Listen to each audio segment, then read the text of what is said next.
Hello, mysterious person behind the screen, and welcome back to our final commentary in our Avengers series, Endgame.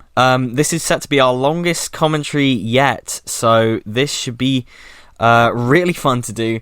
I'm once again joined by Isaac. Hello. And there's not much more to say. Without further ado, If you'd like to sync this up with your own copy of Avengers Endgame, put the film to the start and press play in 3, 2, 1, go. So I was just saying to you just before we started recording that given that this is 3 hours long, it doesn't feel like it at all. No, definitely not. No. And I've seen it quite a few times now. But it still, I would have sat through another hour. Oh yeah, definitely. Did they say it? Did the Russo brothers say it ran for longer? I'm not sure. I know they did release, a few months after, they did release a version in cinemas that had like an unfinished deleted scene put back in. Okay. And things like that, but apparently it wasn't very good. So yeah, but I'm not sure if it was cut down at all. To be honest, given that this is the big finale of everything, I take as long as you need, really. Yeah. This scene, it's a great way to introduce Hawkeye into this film, but also it's kind of cool to see how it affects the average person, because they were all pretty much going about their day, and then literally loved ones disappear and they haven't even realised, or they just have no idea what's going on, Yeah, it's very effective, and it's a great reintroduction to him after his absence in Infinity War. I just remember thinking in the cinema, it's really nice to see him again, and I think he has a very interesting kind of journey throughout this film. Yeah, I know. It's just terrifying, Yeah. The idea that your family's around you, you're all having fun, and then with a snap of the fingers, they're not there anymore. Yeah, exactly. Mm-hmm. And a very nice touch as well, playing the Marvel logo minus everyone who died. Oh yeah, that's true. Yeah, it's missing. Yeah, because I expect one of the things I remember from this Marvel logo is Scarlet Witch coming out the door in Age of Ultron and blasting some robots, and it's not there. Yeah, you just see the door open. You don't actually see her. Everyone who died is gone. You see Doctor Strange's inner sanctum, but there's no Doctor Strange or one. Yeah. So I always love things like that. Like, I love... it's a very odd thing to say, but I really love like the immediate aftermath of cliffhangers, like Back to the Future 3, like the opening of that, just the immediate aftermath of the cliffhanger from the second one. Just stuff like that, like and this, I love all that stuff, because it's just kind of a time to breathe before we go into the big resolution to it all. Exactly. Yeah. And the comedy here, I know a lot of people have an issue with the comedy here. I don't, because it feels like tragic comedy in a way. Like, you just kind of laugh it. They're laughing to distract themselves from the fact that things don't look very bright. Yeah. This was all over the trailers. Yeah, I think they were pretty clever in the marketing with Iron Man, because they only showed him doing this in the trailer. They didn't show him in like that time travel suit. Yeah. The trailers only showed like predominantly from the footage from the first act. The trailers were so clever. They were, yeah. For this, like, yeah, it's pretty incredible when you think about it, how little we saw. Like, I remember seeing that first trailer and thinking, damn, we've seen quite a lot. Nope, not at all. Not at all. Yeah.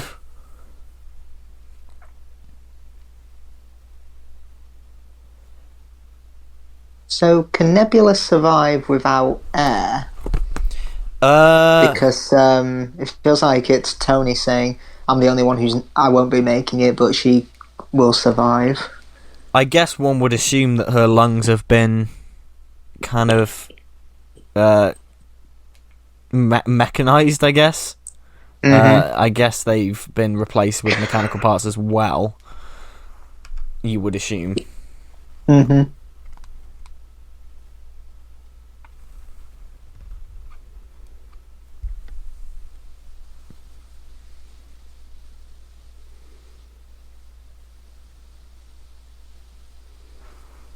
Yeah, and this is just... I remember...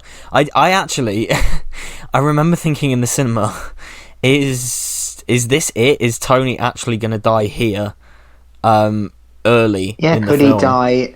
Yeah, could he die in what's literally the prologue? Yeah. Mm-hmm. I love the score as well. I mean, as of recording this, I'll have had 5.5 hours of Marvel because I've just seen Eternals today. Oh, I have not seen it yet. This is the first time in about 10 years I've not seen an MCU film in the first couple of days of its release. So, how was it? It was okay. Yeah?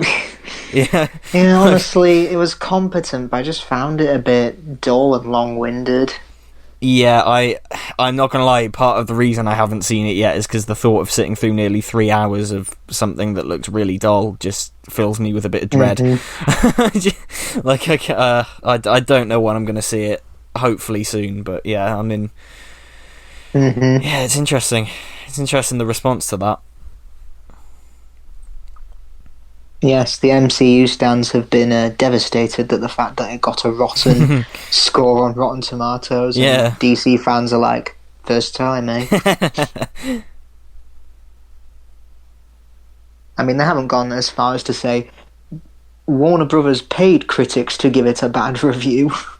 Oh, Christ. It is funny though. I've seen a load of people like suddenly... Like, Rotten Tomatoes isn't popular with everyone, but I have seen a load of people go, well, Rotten Tomatoes should be like, taken down forever because it's outdated and useless. And it's just like, well, you were the ones proclaiming how good the scores were for the other films. It's literally the holy grail for those people until it disagrees with them. Yes. Yeah, because it's literally just a collection of reviews. That's all it is. It's like when people use it to show the score for it on Chibnall Who. They say, look at this, the true fans have spoken.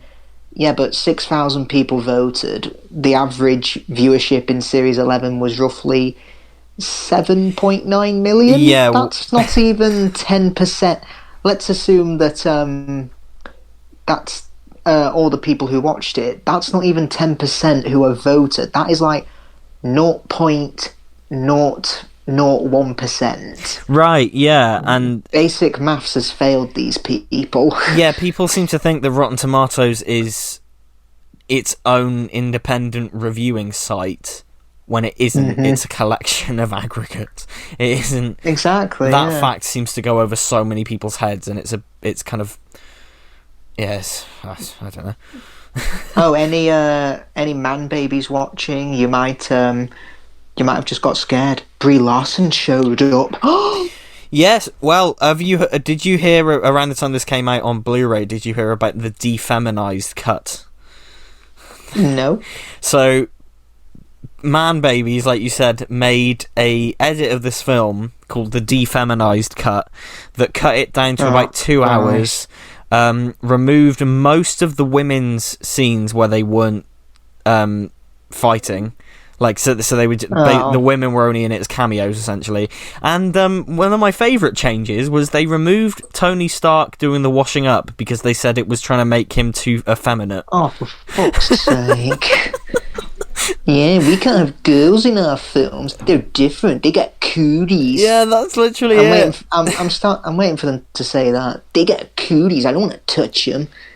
Yeah, I mean, surely that cut of the film makes no sense, because how did Tony get back down to Earth?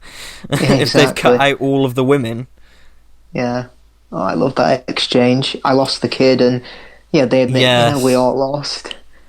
And I wonder, It's is this incredible. CGI that they've used for Robert Downey Jr. to make him look ill? I believe it Or is. is it... Yeah, because I thought it was makeup. No, It's really good yeah. because he looks so skinny and thin there. I think it's a combination of makeup and CG. Hmm.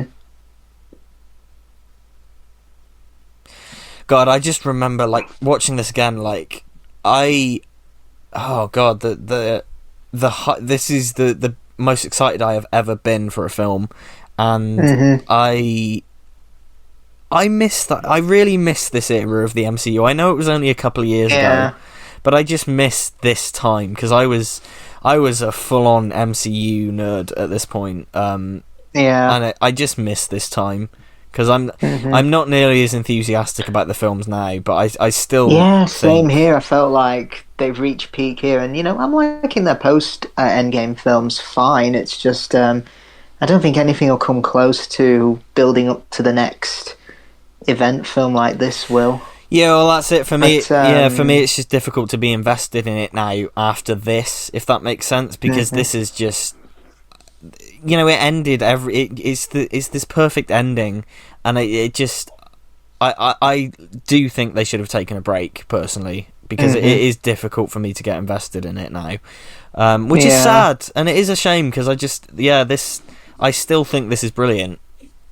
Mhm. Um, and I guess that's fine though, because it's my era of the MCU is over, and that's fine, because Mhm. these were the films and the characters that I grew up with since 2008. So Yeah. I'm fine to pass it down to the next generation, I guess. Of course. Yeah. Yeah, I love this. He said, "We need a suit of armor around the world."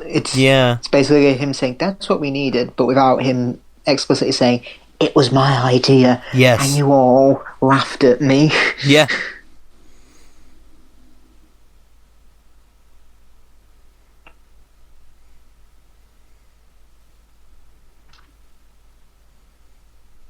One detail I liked is when they were showing all the photos of all the people who were snapped. When Peter Parker's face come up, Tony just looked away. Yeah. Sorry. Oh God. Excuse me. Um, Hmm. yeah. No. That is an incredible detail. Yeah. I love that in general. In this film, his little glances when he sees pictures of Peter and stuff. Hmm.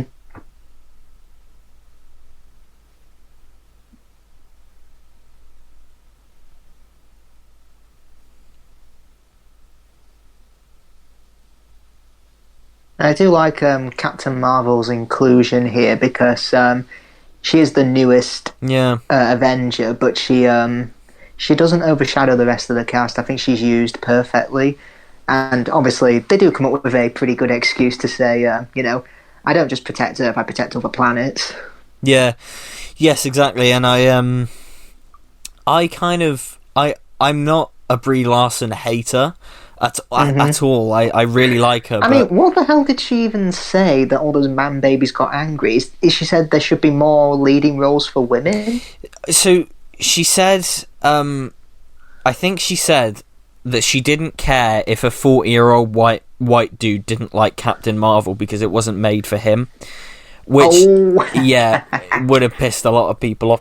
I don't think she was as diplomatic as she could have been in her response to yeah, all it's it, true. but I Hmm. don't think she's a man hater like people think.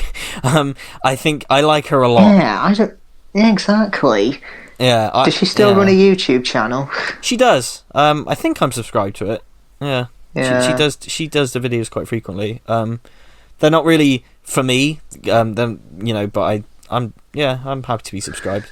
It's Yeah, just because I mean, it's if you ask the dark side of YouTube, I'd say the three most hated women in that corner are Brie Larson, Jodie Whittaker, and Kathleen Kennedy. yeah, absolutely, definitely. But let's face it, they've been acting longer than what those people's mental ages are. Oh yeah, definitely, I mean, definitely. Kathleen Kennedy was producing films probably when you were still a teardrop in your dad's ball sack. Almost, yeah, definitely. Yeah. She is much more than I think people think. Yeah, because according to the internet, she only came into she only started being a producer on The Last Jedi. Yeah. But yeah, no, I don't hate Brie Larson at all. But I was worried. I didn't want in the run up to this. I didn't want her to overshadow everyone else because she is so powerful. I didn't want her to come in and just be the one true savior. So I was worried about that. But yeah, I if she think was the one to say if she was the one to make the sacrifice and kill Thanos, I wouldn't have liked that. no, I wouldn't have at all. I really wouldn't have because she hasn't earned that. You know, I really like the character and I really like Brie Larson, but she has not earned that at that exactly. that level of. That'd be like how Game of Thrones ended. Oh, okay. But yeah, no, I think they use her really well in this. I love all that as well. I love this is why we love the MCU. When the MCU's good, this is why we love it. Those little character moments like that. Who hasn't been to space? Yeah, and, Steve's eye. And I like how stuff. because he hasn't been to space yet. No. And I've said this before, but that scene where Thanos is just, farming, cooking dinner, and they all burst in. Taken out of context, that looks like the hero being beaten up by a load of villains. It literally does, yeah. It looks like a poor old farmer who's probably disabled because of all the scars and the fact that he's limping. Yeah. Getting beaten up by a bunch of young people.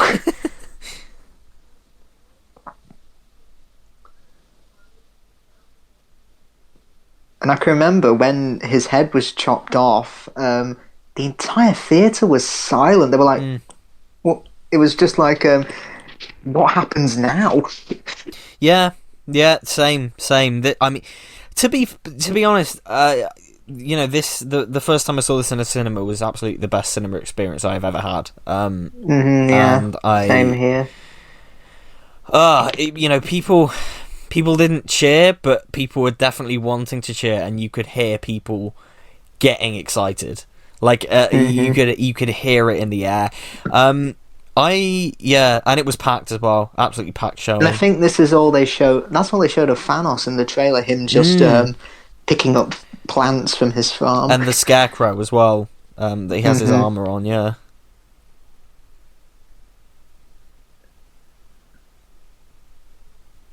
I just love how he's retired. Like, I just wiped out all life in the universe. I'll just retire.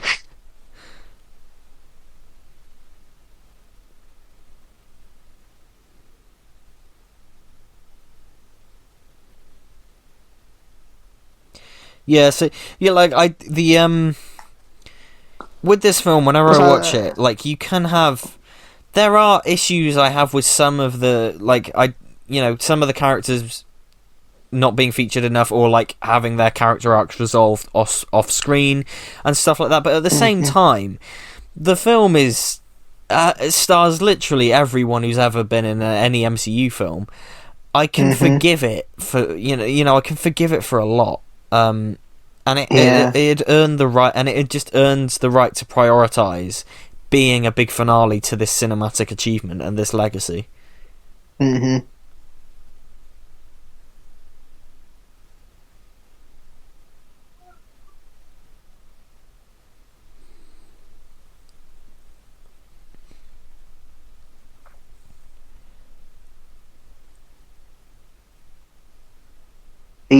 I went for the head.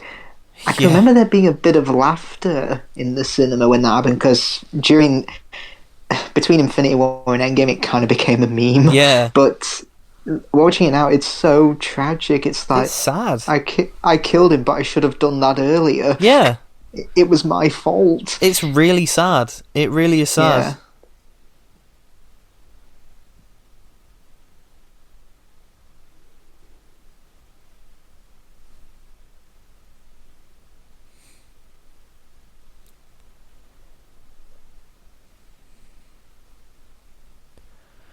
And it's so sudden, the decapitation as well.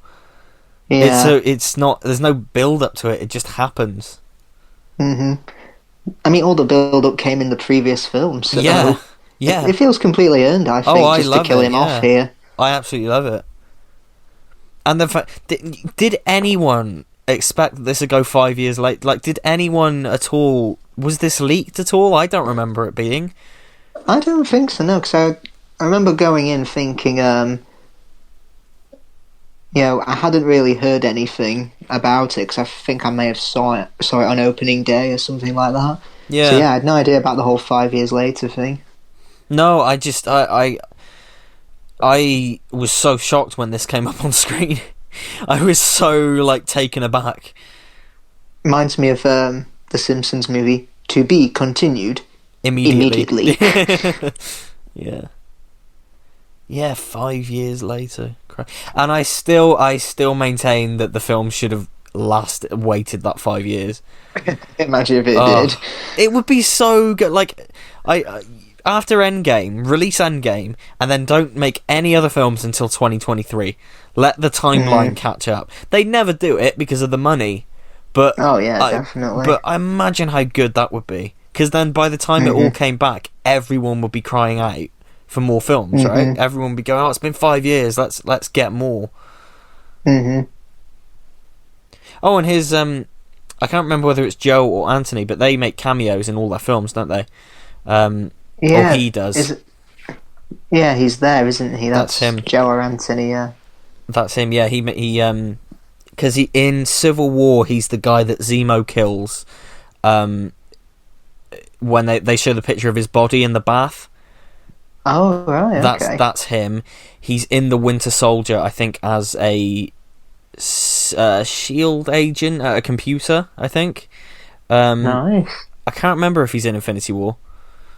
But yeah, so he's in quite a few MCU films.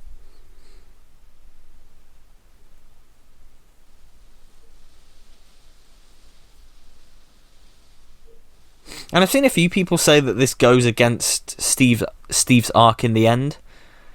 I don't think so. No, because he says, "I went in the ice right after I met the love of my life. You got to move on. Got to move on."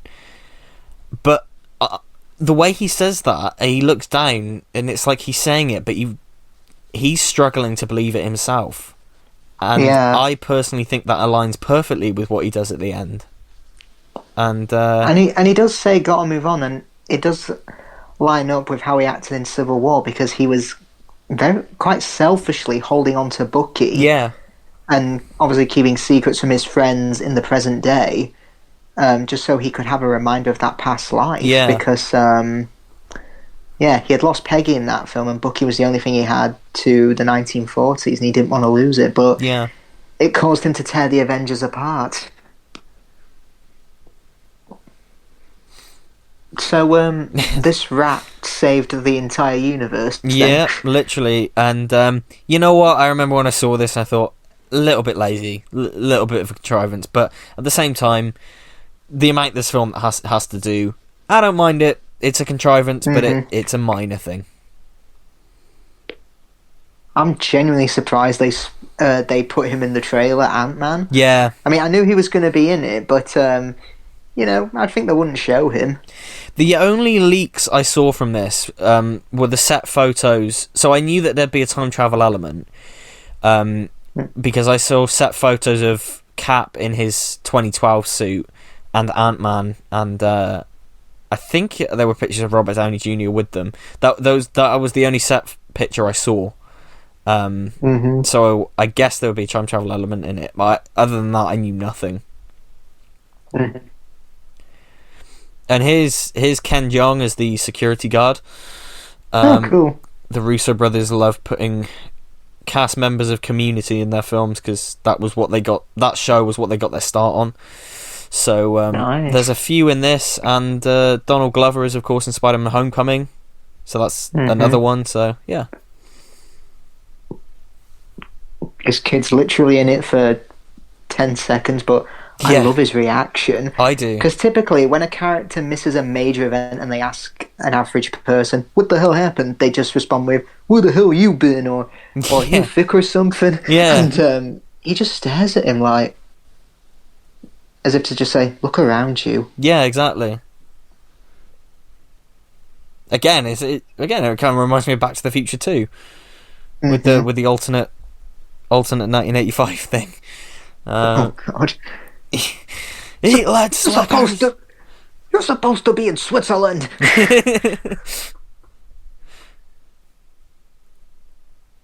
Yeah, no, this is brilliant. Funny you should say that though. That reminds me of like Harry Potter and the Cursed Child. That exact trope is used in that play because I have the script book. That exact thing, like they go into some alternate reality type of shit, and one of them says, "What happened here?" And like this character just says, "You don't know what happened 5 years ago when Voldemort did this and created Voldemort Day and did and it just they literally it's awful writing. It just lists off like everything that has happened in a really unnatural way. It's just awfully written. Oh, and it's a small moment. That shot of him running with the music is one of my favourite shots in the film. Yeah, and it's so small, but yeah, this is great. Him seeing Cassie again, and I hope Ant-Man 3 explores what he missed for those 5 years. Yeah, I feel really sorry for this actress though, because she's been recast in Ant-Man 3. Oh, that's a shame. And she came out about it, and she was like, "Yeah, no, they just never called me back." When it was announced that she'd been recast, it was like, "Yeah, look, this is the first I've heard of it either, so this sucks."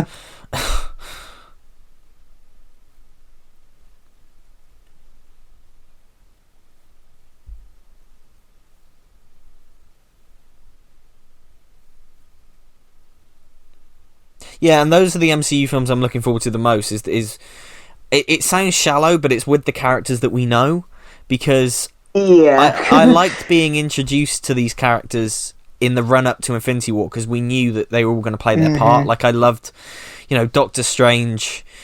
Seeing Doctor Strange on film was so big, but where is I think the problem a lot of the modern MCU films have is we're being introduced to these characters like Shang-Chi and the Eternals, but they're setting things up, but we don't know where they're going, so we don't get the setup, and also they're not standing on their own enough, if that makes sense. So they're sort of lying in this in-between thing. Obviously I've not seen Eternals, but yeah, won't give it away, but the mid-credits scene for Eternals was very interesting. Oh, really? Okay. Yeah. Okay. I do need to see it. I really do need to see it. It's a big... I'm sort of like kicking myself that I've not seen it. But it's I mean, I've not seen those apparently leaked photos from Spider-Man No Way Home. Oh, first thing I saw when I opened Twitter when I woke up this morning. I've not seen them yet, no. Oh, God, yeah. They're I massive. wonder, is it pictures of Tobey Maguire and Andrew Garfield? Yes. So they're in the film. I guess so. I mean, we don't know 100% if they're real or not, but they look real. Yeah. Funnily enough, the final season of Game of Thrones, it did have pictures of characters in a certain location, but when I watched the making of documentary for it, they did that deliberately to throw fans off. Yeah. Yeah, because there was a character who, there was a character who, say, died in an earlier episode, but they put him in a location that's in a later episode to try and throw fans off. Yeah. Well, to be honest, it wouldn't surprise me if these leaks are part of the marketing campaign. Because possibly, it gets people talking. They cannot deny that. Like, everyone's talking about this. So that potential spoilers for No Way Home. But there was that picture, and there was also another picture, and I will, again, spoiler warning, if you don't want to know anything about No Way Home, skip ahead 20 seconds. But the other picture was Peter, Aunt May, and Happy Hogan sat around a table with Daredevil, and it was the same. Ooh. Yeah, and it was the same actor, Charlie Cox, from the Netflix series. That oh wow! People have been people have been campaigning for that show to be brought back for years, and it's not being brought back. But if he's being migrated into the films, I'm happy about that, because he is he's excellent as Daredevil, and it's just it's nice to, and that picture I definitely think is real. because the details in it'd be hard to Photoshop. Even the most advanced Photoshopper would struggle. So yeah. Well, all will be revealed as of recording this commentary in December. Yeah, we'll probably get another trailer soon, because I can't imagine that they'd... I mean, it's literally... typically they show 2 trailers for a Marvel film. Yeah, it's literally out in a month. And it's just odd that we've not got any. Plus, I love how they show how the blip affected each of the Avengers. Hawkeye went on a path of vengeance. With Steve and Natasha, they lost their purpose because they were just kind of sitting around waiting for things to hopefully go bad again. Kind of like Bruce Wayne in The Dark Knight Rises. Yeah. Like, they stopped. They had to stop, but they couldn't move on. They were still Avengers at heart. Whereas Tony Stark, pretty happy, got his perfect wife, a loving daughter. But on the other hand, Thor went into a complete wreck. Yeah. It's so well done, and I love how Natasha's reaction as well. Like, she's not. She doesn't know what to do now. And that line there from Steve, like, I think we both need to get a life. Yeah.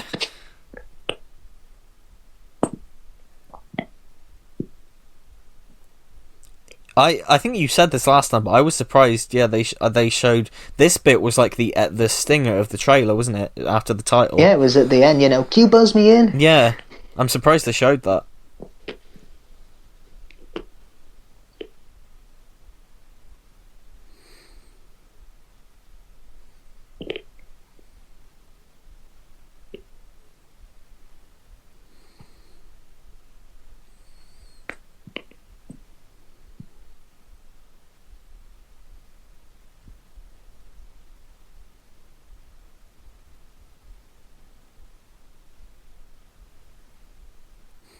And yeah, Paul Rudd is great in this. He is. He's terrific. The first film I saw him in was The 40-Year-Old Virgin. Yeah.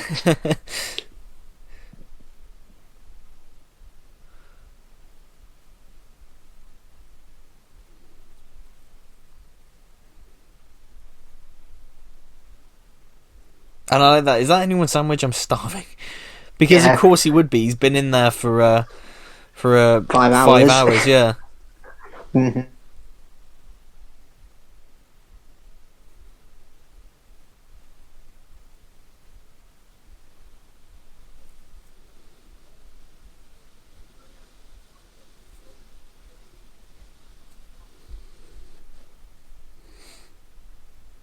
I've got to say, the time travel logic in this is... I personally think it's needlessly convoluted. Yeah, because they say, changing the past doesn't change the future, because... I can see why, because, say if you go to the future to prevent something happening in the past, that means it still has to happen. Yeah. For you to travel to the future. It's kind of like the Terminator thing, in the Terminator 2, they get rid of all the Skynet stuff, the T-800, but if there's no future war, how can the Terminator be sent back in time and things like that? Exactly, yeah. Yeah, you're kind of caught in a loop, but... Yeah. To be honest, with any time travel thing, you're going to run into logic lapses. Yeah, and I can't believe they don't even reference Doctor Who. What? They go Back to the Future, Terminator, Star Trek? Yeah. Die Hard. Ted, no, that doesn't count. Yeah. And I love Ant-Man saying, I think it'll be fine as long as we don't bet on any future sporting events. Let me stop you there. Are you saying your plan to save the whole universe is based on Back to the Future? No. You mean Back to the Future is a bunch of bullshit? But yeah, there's logic leaps in any time travel thing. If you really think hard enough about it, it falls apart. But which is probably why it's... I mean, is it possible in real life? I think some scientists say yes and some say no, but it just... Yeah.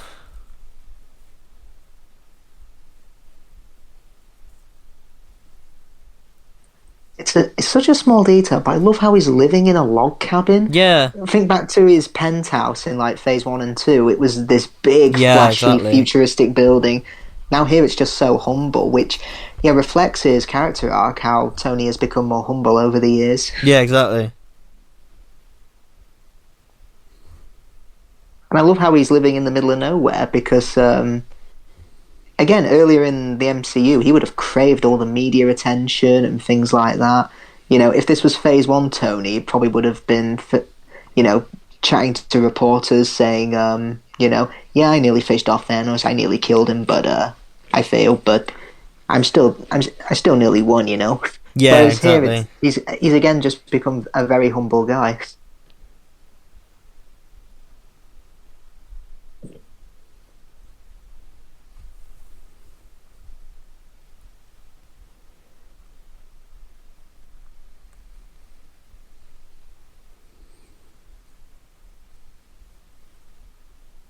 There it is, oh god. Yeah.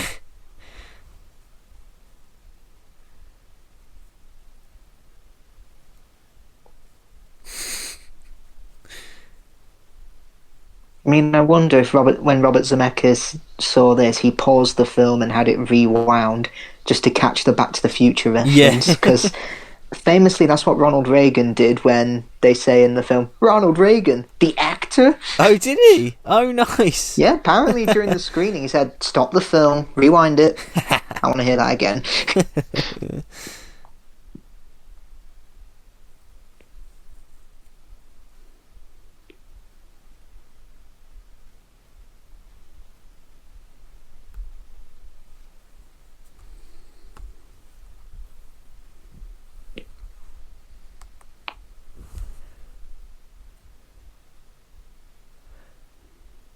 And again, I don't know. Is his hair like going a bit grey? Is that dyed or is that natural?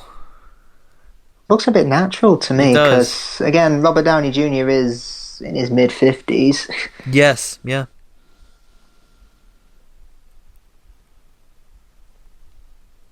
It's amazing how in the late 90s he went from being ridiculed in The Simpsons to being one of the biggest stars in the world again. Oh God, yeah.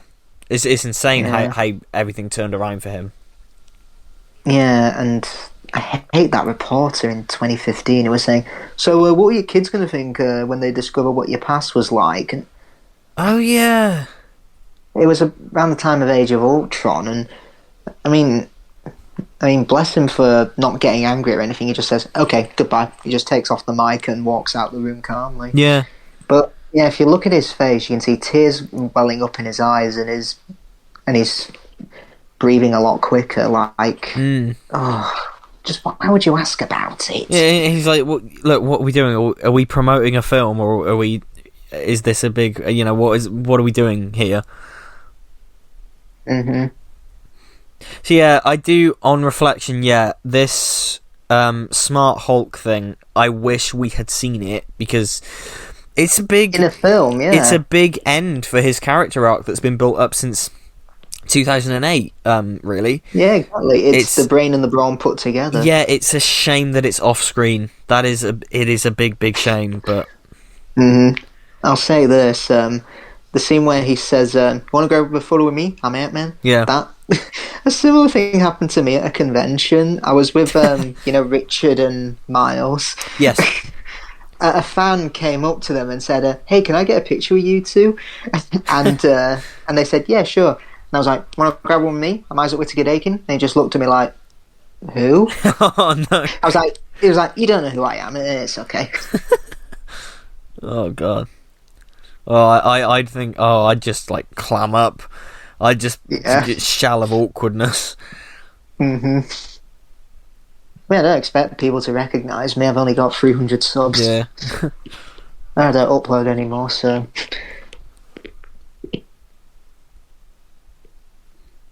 I need to make it to one of the BFI screenings someday. Yeah, went to the Galaxy 4 one on Sunday. It was really yeah, good, yeah. I saw. Yeah, no, I really want to go. I got one some... day. I mean, I met Gary Russell and I got some quite good nice. information about the infamous underwater menace animation. Oh, really? Okay, Yeah, what interesting. he said was the BBC gave them a budget to animate the Moonbase and Underwater Menace. By the time they animated Moonbase Episode 1, they had pretty much gone through all the budget and they had to finance Episode 3 of the Moonbase themselves. And they Oh, spent like a man. month doing Underwater Menace, and they thought, you know what, we haven't got the money for this. We can't make this work. Pull the plug. Bloody hell. That's Yeah. fascinating. So. That really is Mhm. fascinating. It makes Mhm. a lot of sense, actually, because the Moonbase is so good. Yeah, I think it's the best in terms of that style of animation. Yeah, I think it is, yeah. That's cool. No, yeah, I do need to make it up there one of these days for these screenings, because they are, looking at the photos, they seem so cool. It's just the travel, I getting know. up there is pretty difficult. Someone did ask him, so what's the next animation? He said, well, I can tell you for a fact, it's going to be a cartoon. Nice, nice, nice, nice. How was the animation, by the way, of Galaxy 4? I'm looking forward to that. It was the color version they showed, and yeah, it was really good. Galaxy 4, it was pretty much a cheap Doctor Who story from the Yeah, go, but they've made it look quite expensive from the animation. In fact, the I can't remember the name of the planet, but the colors of the planet, it reminded me a lot of the first Peter Cushing movie. was it an improvement on the Fury from the Deep animation? I'd say it was in terms of character design. Yeah, the arms Okay, looked a cool. little less long and floppy. Yeah. Yeah, it was. Yeah, which is why I'm always willing to give an animation team another Oh chance yeah. because they can improve. Oh, definitely. Yeah. No, I was looking forward to Galaxy 4 because I was pleasantly surprised when I watched that story last year for my marathon. That I watched the loose cannon reconstruction, and I quite enjoyed it. So and Hmm. I in recent years I found that Hartnell is like top 3 doctors for me. Nice. So yeah, Hmm. I'm just really looking forward to seeing little Billy Hartnell. Hmm.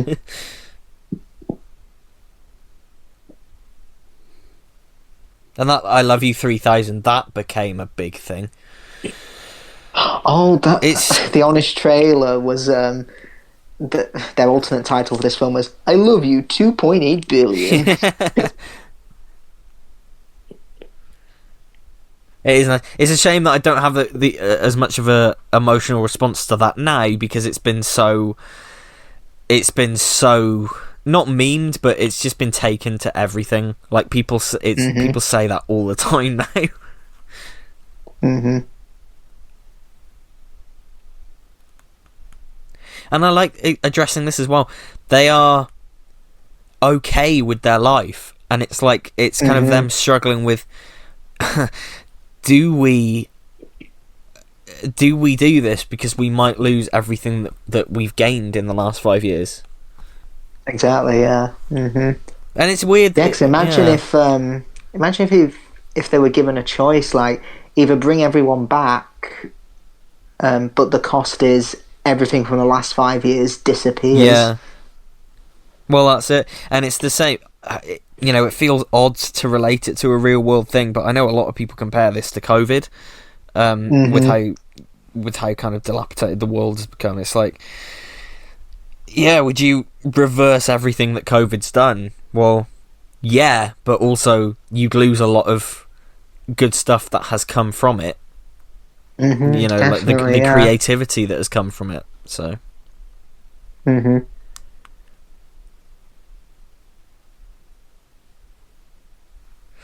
gotta say, I'm not a huge fan of this scene. I mean, it got a huge laugh in the cinema. Yeah, it's all right. It's okay. I think it's to show why they need Tony because it doesn't work because the time travel just goes through Scott. Like he Yeah. can't travel to the past; it's just making him young and old.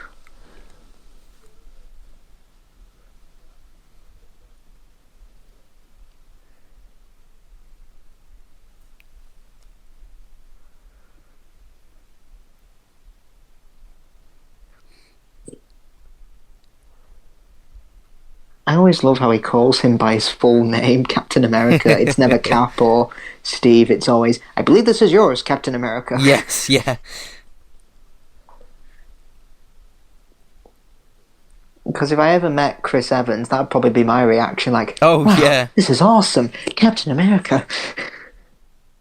Thanks for thanking of me. Thanks for thinking of me.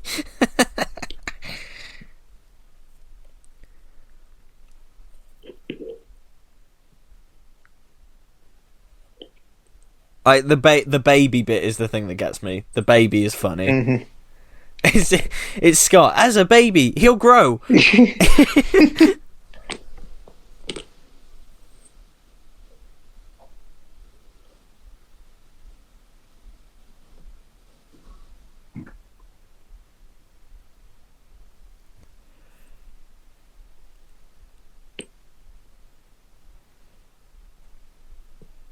Did this get nominated for Oscar for Best Visual Effects? Possibly, I think so. I think it did. Yeah.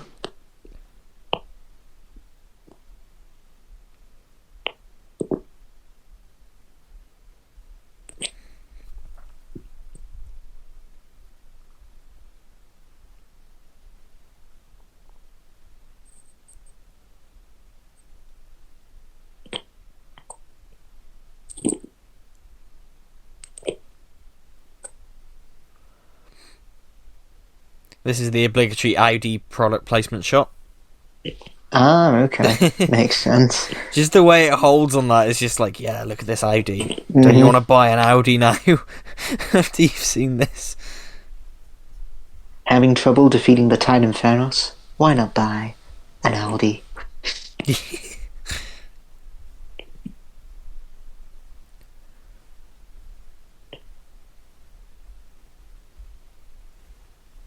In fact, when I saw Eternals today, speaking of adverts, the Boots advert came up starring Jenna Coleman. Oh yeah, I've not seen that one. I've seen the Percy Pig M&S one where Tom Holland voices Percy Pig, which is interesting. Yeah, and she's like one of her first films was in Captain America: The First Avenger. Oh yeah.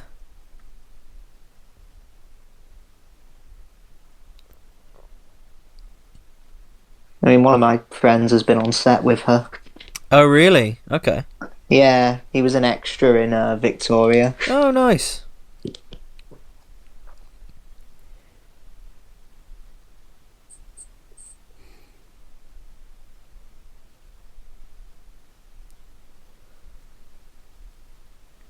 Yeah, I mean, I find it a shame that the Avengers don't seem to do like UK conventions like LFCC.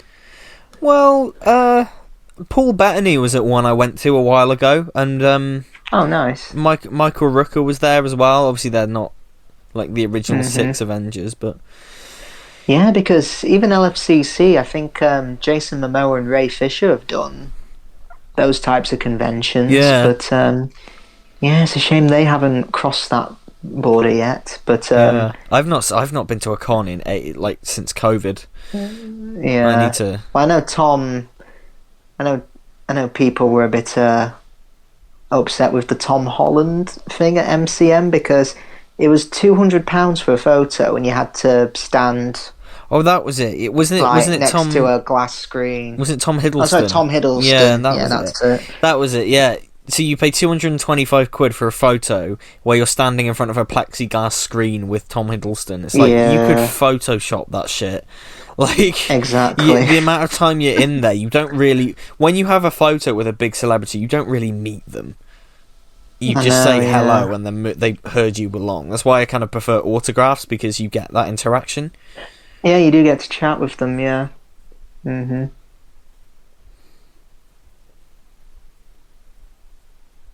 Well, I know for the I can't be there, but I know for the City of Death BFI screening, they're getting Julian Glover. Yeah, they are. Very cool. Very cool. Mhm.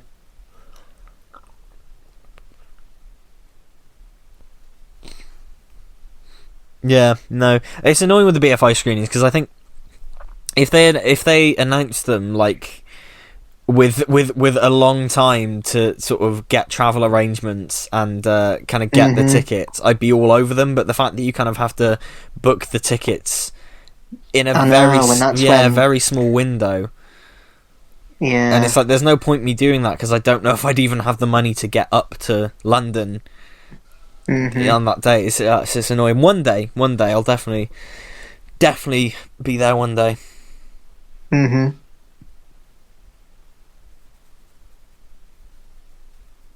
Valkyries look at Rocket. Yeah,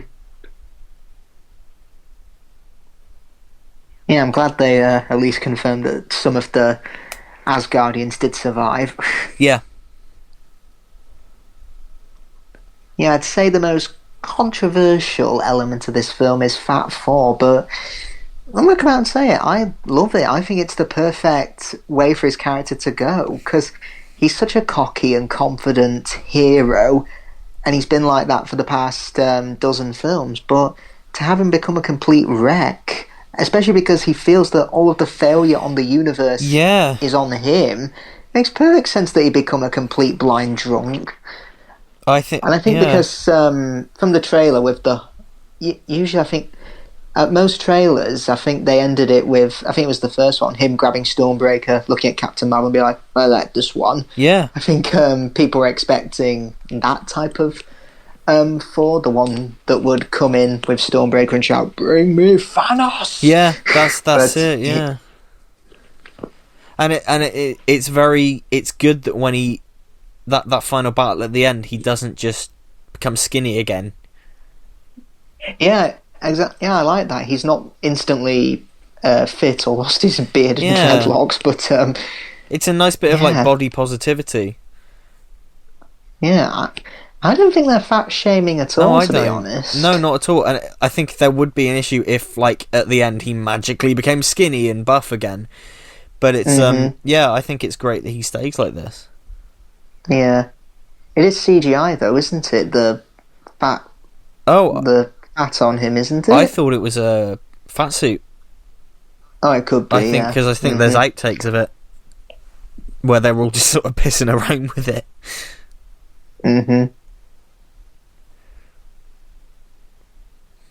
Also, it's 2023 and Korg is still playing Fortnite on a 10-year-old console. Big shame.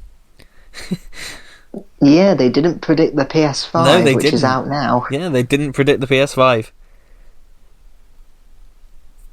Well, it is out now. You wouldn't fucking know, because you still can't fucking get one of the buggers. Exactly. Yeah.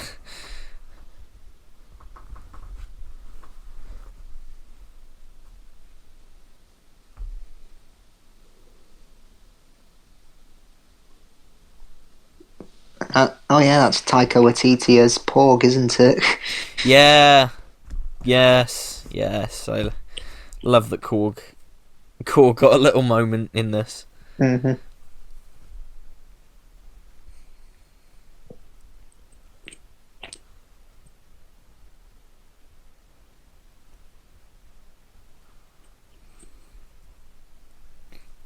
it's like the fact he's still...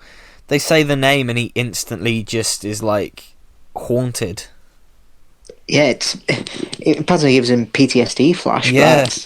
He's like, don't mention that name.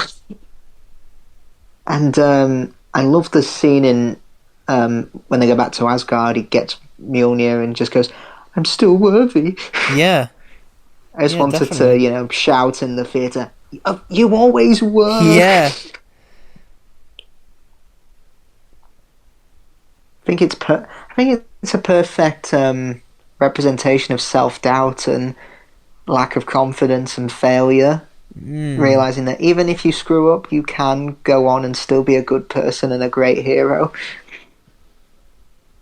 Yeah, exactly. It's a really inspirational, and again, after the last year or 18 months, however long it's fucking been since COVID, it's like, people have been through this. Like, they've gone through this, doing nothing all day but sat eating. It was, lockdown did that to people. I mean, yeah, I had a bit of a for I'm Still Worthy moment this Yeah. year when I got acting work for Christmas. I just was like, I'm still worthy. Yeah, same when I got my new job. It was just like, shit, this is, uh, things are better now. Like, hmm We're in Tokyo. Must be the remake for You Only Live Twice.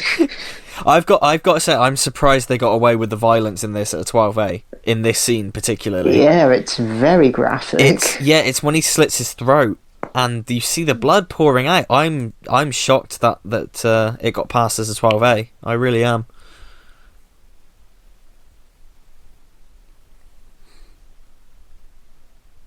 Oh no, of course we spoke about the IMAX scenes. Well, the IMAX aspect ratio last time for Infinity War. As of recording this yesterday, they confirmed that brand new remastered versions of 13 MCU films are going to come to Disney Plus exclusively with IMAX scenes. Yes, we've heard. Yeah, Yeah, which is great. Which ones are they? I think I'll get the list up actually. It's great news. It really is great news. I just wish they were on physical media. Is, yeah. I just wish I wish you could get them physically, because I would buy them all again to have those films in IMAX. It's a shame that it's going to be Disney Plus exclusive, but it's still good news nonetheless. Because I'll say this about Eternals without giving too much away. When we cut to space or kind of like a cosmic figure who's enormous, like looks like a god, it was just perfect to see on the big screen. Oh, I can imagine. I can absolutely imagine. Yeah, no, yeah, like I said, bit of a blow to physical media, but it's just great that they're being put out there finally. So the list is Iron Man, which surprised me. The first Iron Man, that did surprise me. Nice. Guardians of the Galaxy, Civil War, Doctor Strange, Guardians 2, Thor Ragnarok, Black Panther, Endgame and Infinity War, Ant-Man and the Wasp, Captain Marvel, Black Widow, and Shang-Chi. So, wow, so good chunk Ant-Man and the Wasp gets the IMAX treatment, but not films like The Avengers, Winter Soldier. Well, the Avengers... That's surprising. Yeah, well, the Avengers was shot in 185, wasn't it? So it does fill the screen anyway. It's just not... It's just not IMAX. But, yeah, it's... I think the one I'm most looking forward to in that is Guardians 2, not gonna lie. Seeing that.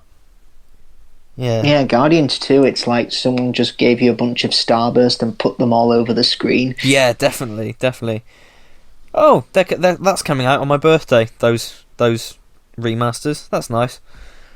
I'll definitely be scrolling through that when they come out, because I am intrigued to see what they look like. And this as well, don't give me hope. I was just going to say, as much as I want cinemas to survive, I am kind of snickering that Disney's cash grab remakes are now being exclusive only to streaming. Yeah, it is pretty funny. I mean, I saw Last Night in Soho the other day, the new Edgar Wright film, and it was just it confirmed to me that just there is, for films like that, which just take you by surprise, I wouldn't have wanted to see that at home.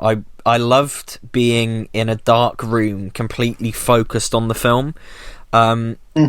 Just and kind of letting it wash over me, and I just that's why cinemas. I know Disney's next live action remake is Pinocchio, directed by Robert Zemeckis. Yeah, isn't Tom Hanks playing Geppetto? He is, which is a good choice. You've also got, interesting enough, Luke Evans is playing the coachman, who... Oh, interesting. Because that makes him one of those few actors who's played two different Disney villains, because he's obviously played Gaston. Yeah, you're right, yeah. So the time travel suits are entirely CGI, aren't they? Ah, cool. Yeah, which is why they weren't in that first trailer. Is when they're all walking, it's like these suits are entirely CGI, which is pretty impressive. I love that baby Thanos joke. Yeah, here they explain it. Why don't we just go back and kill baby Thanos? First of all, that's horrible. Yeah, it's Thanos.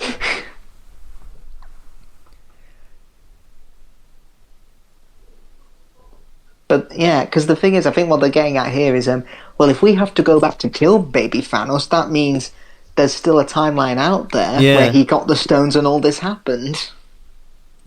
Yeah, exactly. Where is the Doctor Who reference, you cowards? Yeah, and of course this is being tapped into now and things like, because in Loki, in the first episode of Loki, he gets captured by the Time Variance Agency authority rather, the TVA, and Loki says, "Well, why are you persecuting me? Shouldn't you be persecuting the Avengers for messing with time?" And they're like, "Well, no, because the Avengers were always meant to do that." So they are obeying the sacred timeline. They were always meant to go back in time. You were never meant to escape, which is why we're gonna get you. Which is punish you for it. And that's the whole crux of that show. Nice. Yeah. But the first episode of Loki is like the is it episode 5 of the Keys of Marinus? It's just that what a trial scene? The trial thing, yeah. It reminds me so much of that episode of the Keys of Marinus. You know the man who took the key? Yes. Is he here? Then point him out to us. Yeah, exactly. Never thought I'd live in a world where we'd get Vord and Sensorite action figures. No, and Vord and Sensorite action figures that look so good. I think Peter R. Newman's niece put up a picture of her with the Sensorite figures saying Uncle Peter would be so proud.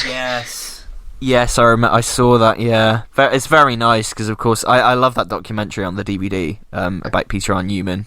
Yeah, so interesting. It's got me wondering, are there any more obscure figures from Doctor Who's history that could get a documentary? Because Peter R. Newman, I think before that, he had the distinction of dying twice.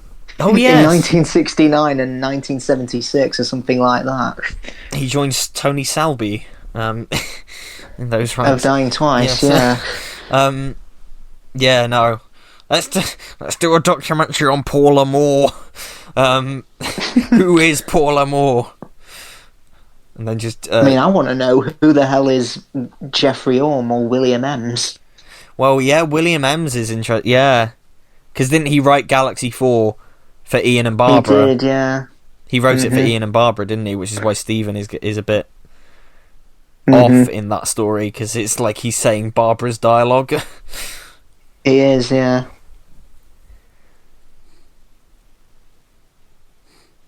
The High Works. That's the name of the sound on the soundtrack, isn't it? The High Works. Ah. I just one detail I like here is in Infinity War. Wong mentioned a Hulker burning fudge is our favourite, like from Ben and Jerry's, and you can actually see him eating that ice cream in this film. Oh, can you? Oh, cool. That's nice. Yeah. Hulker burning fudge is our favourite. That's a thing. Stuck raving hazelnut. Oh, he's got his hand in his pants. Oh, he has. Is he asleep? Kids, tell me when your father stops scratching himself. Kids? I'll tell you, Mum.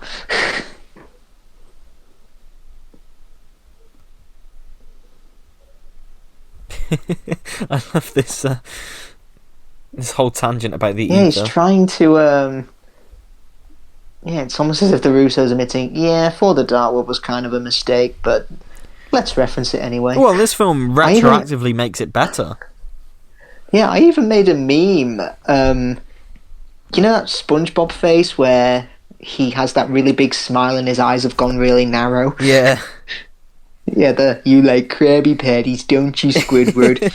I wrote, MCU fans, can we just ignore For the Dark World as a misfire by the MCU and pretend it never happened? The Russo brothers. Yeah. The SpongeBob face.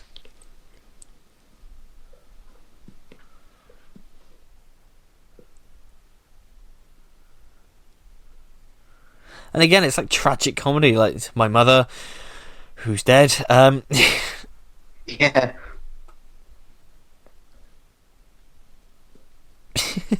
I'm not done yet.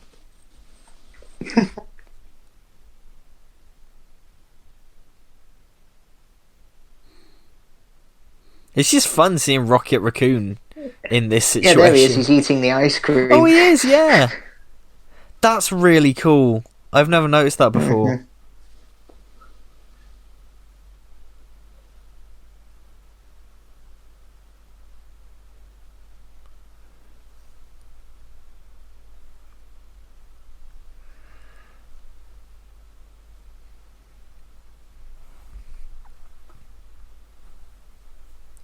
I love that. No, I did.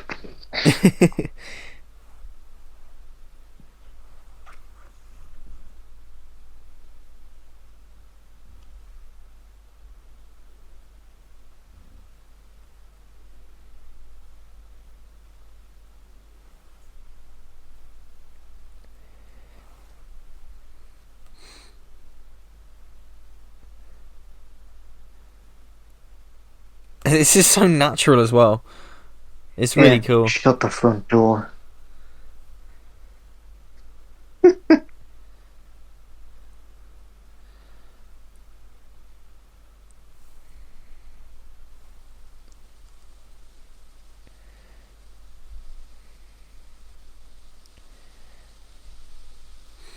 Yeah. So this was in the trailer, but they were all in their regular costumes, weren't they? Yeah, I can remember that.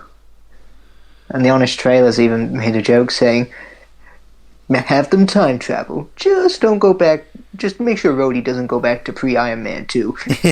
Shows a picture of Terrence Howard. It's so awkward watching that now, because in the film he looks at the silver suit and says, next time, baby. Yes. Well, that's not happening. Not for you. Hmm.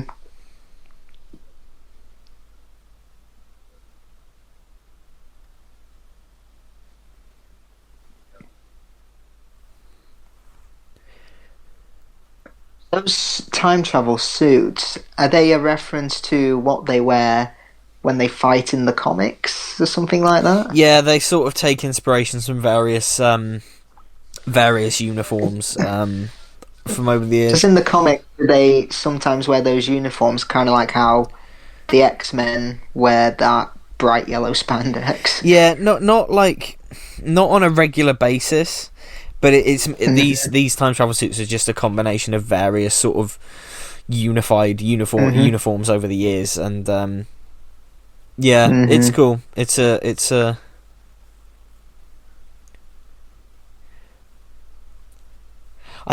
yeah. Again, just the hype for this one, because I figured at this point, this just going to be a trip down memory lane, like through a lot of the older films, and yeah, again, and I think the callbacks to literally going back to previous films, I do think it's 100% earned. Yeah, and it works so well. It's. And again, I'm just reminded of Back to the Future 2. It keeps coming up, like, seeing those events from a completely different angle is just so cool. Well, when Cap meets himself, it does remind me of Toy Story 2. Yeah. Yes, yeah. I was like, you're the Starker man. I got an AWOL Space Ranger. Tell me I wasn't this deluded. Yeah, I could do this all day. Yeah, I know. It's just a way of saying, God, I was such a Boy Scout. Yes. It's hot. And I love how even Hulk's He's embarrassed. embarrassed, Like, yeah. That was me. Yeah. It just goes, rawr.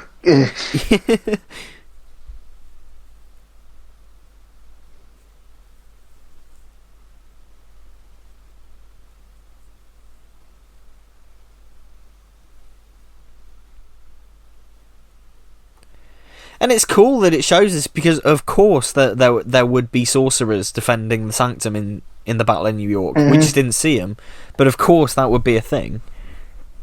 Yeah, because the invasion of Earth, I'm surprised another objective wasn't to obtain the Time Stone, unless Thanos didn't know about it at that point. I don't know.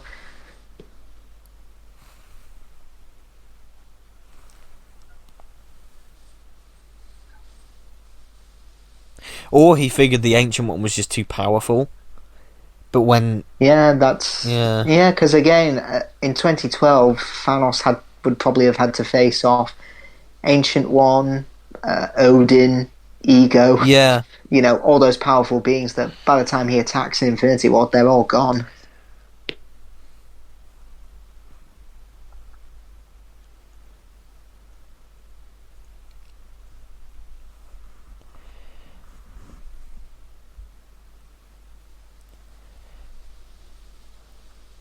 Is that a reused shot from the Dark World, but they just added Thor and Rocket sneaking I by? believe so. Yeah, I Hmm. doubt they would have got Tom Hiddleston to just do that a little bit. Well, let's be Yeah, fair, they got Natalie Portman in to do a few little cutaways because some of the they footage of her did. here is Yeah. new. So Hmm.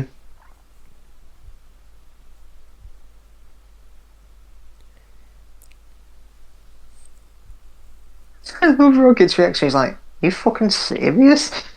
yeah,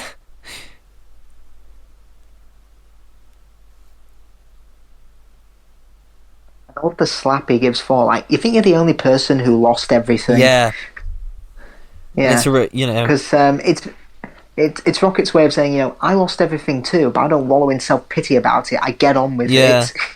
And again, it's a bit of a shame that the film doesn't have the time to explore Rocket's side of that Yeah, well, completely. I think said in the previous commentary, they were originally going to have Groot Yeah, be here instead of Rocket, and during those 5 years, they all would have learned Groot language. yeah, But they thought, it's just too much to have him say "I am Groot" and then a character probably repeat like saying "Groot's right. We need to go here to yeah, get the stone." exactly, yeah.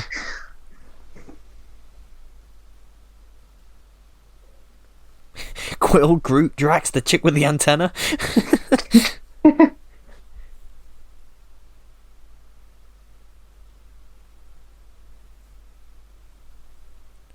I like that as Yeah, well. There are plenty of people also who have just kind of gone. Rocket.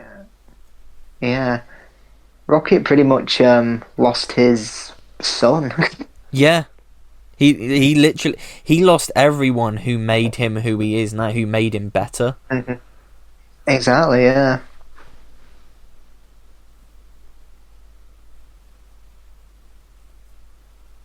Was James Gunn on set for the rocket scenes for this film, I think or so. was it just in Infinity I War? know. I believe he was. I think he's still credited at the end as executive producer because of the Hmm. Guardian stuff.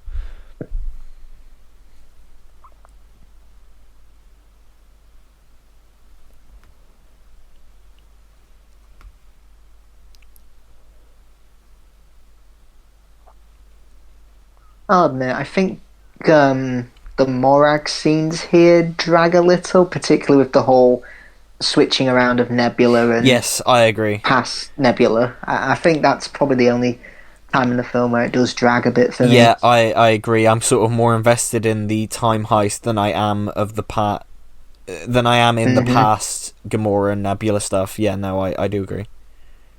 Hmm.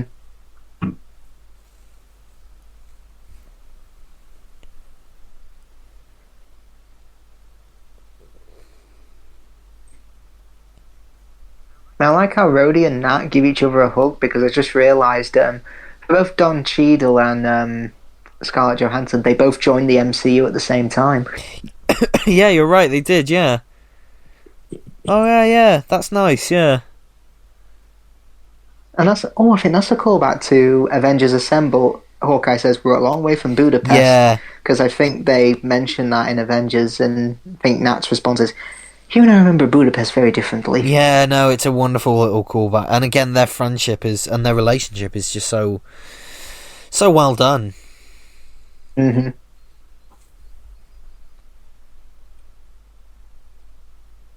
I like that as well. We're not the only ones in 2014 looking for the stones. It makes you realise that the plot of Guardians 1 was more impactful and more important to the overall MCU Definitely, yeah. than you would think. I mean, I am wondering, you don't think the present day Nebula wouldn't have mentioned that to the other Avengers before they left? Yeah, that's true. Mm,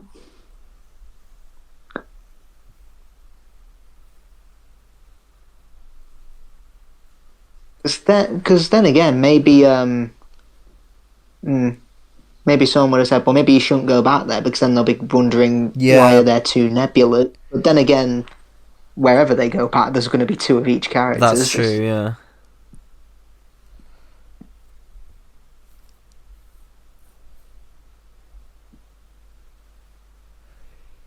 The honest trailer were pretty accurate to the Thanos. You remember the the Titan who killed trillions. He did. Yeah. Now he goes back to young, old Thanos, who sits around and lets other people collect the stones for him.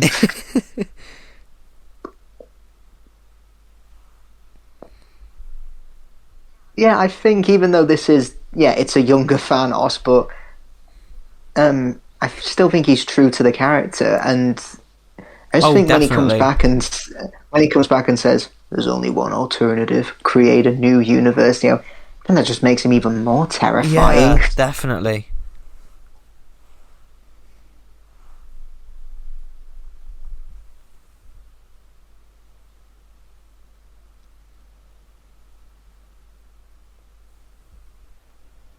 And I even like his reaction to seeing his own death. It's like, I fought, I won, but that's where I end. Let's accept that. Yeah. hmm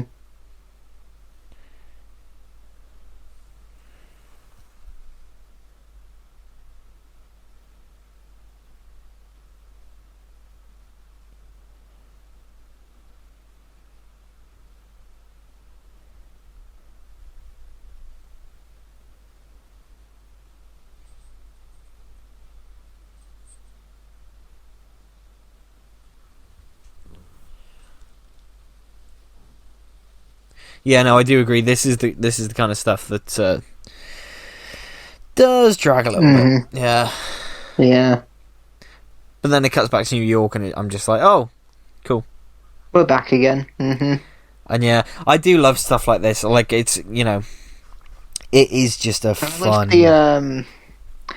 I love the detail of Loki copying Captain America. Yeah. And then when 2012 Cap sees 2023 Cap, it makes sense that he thinks it's Loki. Yeah, exactly.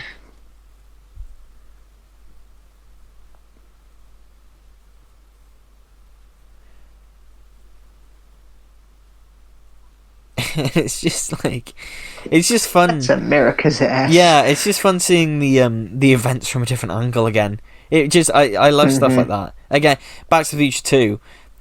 That every time I watch that film, I'm amazed by how well it's done. Yeah. Like down to every little detail. And same thing here. It's really cool.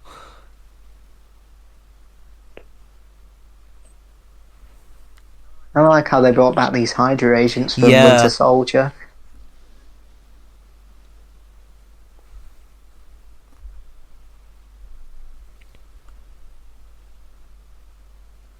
It's so fun that is kind of retroactively set up as just a thing that Loki does. Yeah.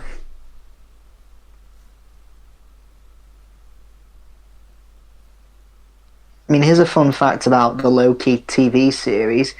Do you remember on Britain's Got Talent, that woman in the final who started throwing eggs at Simon Cowell? I know exactly what you're going to say. Yeah, she's the composer for Loki. Yeah. Oh, that's so cool.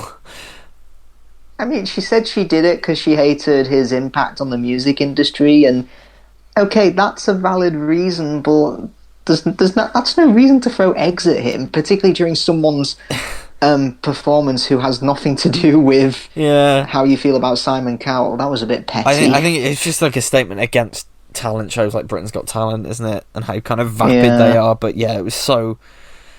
I mean, fair play. She's gone on to compose the music for one of the biggest TV shows of the year. Yeah.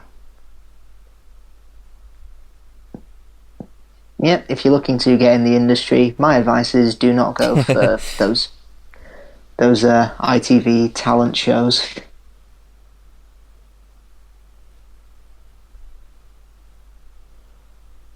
Oh, and this kind of subverts your expectations because you think, is this going to be a repeat of the lift scene from Winter Soldier before we get started? Does anyone want to get off? Yeah.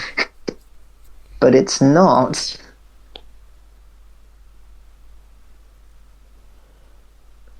It's great. He's using his future knowledge to steal the scepter. Yeah, and it's a nice little... Because a few years ago in the comics, there was this massively controversial moment where they revealed that Captain America was a Hydra agent.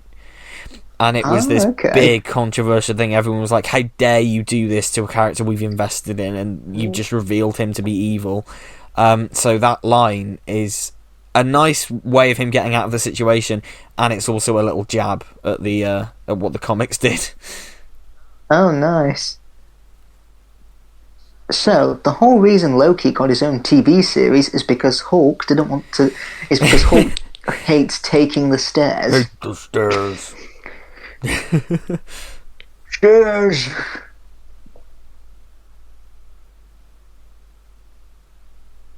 I was like, how Christ, you can still smell the body spray on him. Surely it'd just be after all he's been through in the events of the Avengers. Christ. It's still there. They do a really great job though. Like Chris Hemsworth here looks how he did in 2012 because he looks slightly different. Like, and it's not just the hair. Yeah. It's the eyes, what the makeup they've got on him as well, and they've done a great job at replicating that. Like exactly. It's really well done. And, you know, bringing Robert Redford out of... Because I believe he was retired. They just brought him back in for this quick thing.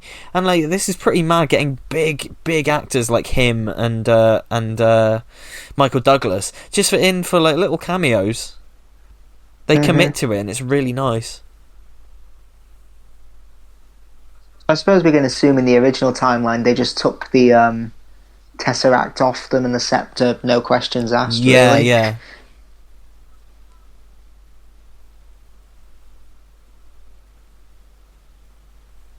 I just clocked the way Hemsworth plays that as well. Is it your chess machine? Like that is not what 2023 Thor would say. But it definitely not, no, because here he's only just met Tony Stark. Yeah, exactly. It works really well.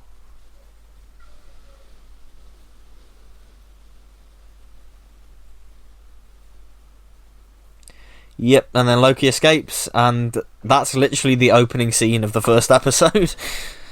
They just play. Play this bit. Well, when I went to see Eternals today, there was a trailer for the Hawkeye TV series in front of it. Oh, nice!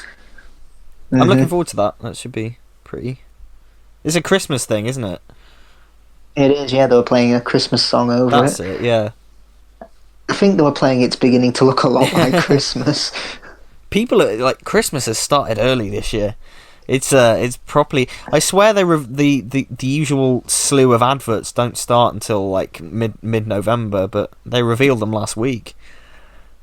Yeah, I'm not complaining because I love Christmas, but I mean, I've not really started watching Christmas films yet. I saved that till Yeah, December, but me neither. I found in recent years November is kind of like the month of fantasy. Okay. Because yeah, obviously October, month for Halloween, because I found myself watching a lot of Pixar and Disney films, and also I've been rewatching The Hobbit and Lord of the Rings. Nice, yeah. I mean, they came out around about Christmas time, so yeah, that's true. I mean, it makes sense to give them a rewatch. Yeah, November for me is a nice sort of palate cleanser after October, because after going really hard on Halloween, it's just a nice sort of... I've started in the last few years, funnily enough. Back to the Future is getting a lot of mentions in this commentary, but I've started watching those films in November just because I think they're great palate cleansers after watching loads of horror films. They are, yeah. Yeah, after watching loads of horror films, just doing that trilogy is just a really nice, like... Yeah, so... I mean, I do hope in the Lightyear film he has to fight a Buzz Lightyear, another Buzz Lightyear. And yeah, wasn't it awkward? Chris Evans had to explain what type of Buzz Lightyear he was in the film. Yes. Because people were saying, wait, isn't Buzz Lightyear a toy? And he's like saying, just to clarify, Buzz Lightyear in this film is an astronaut who the toy from Toy Story is based on. Yes, yeah, yeah.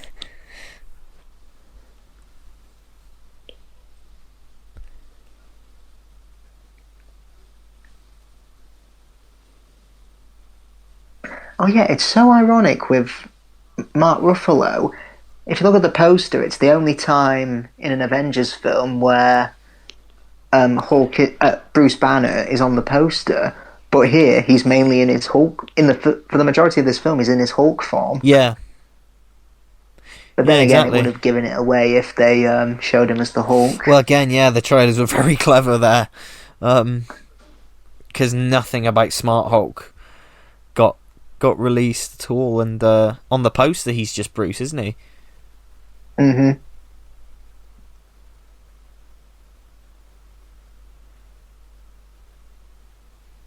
I mean, I'm glad a film like this, speaking of spoilers, I'm glad a film like this didn't exist in, say, the late 80s or early 90s, because if you look at Siskel and Ebert reviews, they just go for, they just tell you how it ends. Yeah. Like in their review of Batman '89, they just showed the church fight scene. Oh, really? Oh, Like, yeah, I remember yeah, that they show a now. clip of it, and like that's the end of the film. Yeah. Heck, they even spoiled the ending of Jaws: The Revenge, but Roger Ebert's like, I don't care. Wow, yeah. Jaws the Revengers, yeah. And I love how they even they resorted to nitpicking sometimes, because for Jaws: The Revenge, they say that is followed by one of the biggest guffs in movie history. Oh, yeah. Michael Caine has been in the water. He should be soaking wet, but he comes up out of the water in a shirt that looks like it's been freshly laundered. Yeah, I remember that. Roger Ebert even said, I remember in the screening I just shouted, his shirt is dry, and I hate it when people talk during the film. But people seem to appreciate me doing that. Yeah.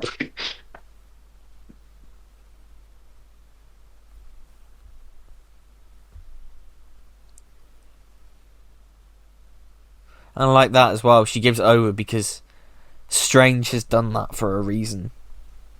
Mm-hmm. So,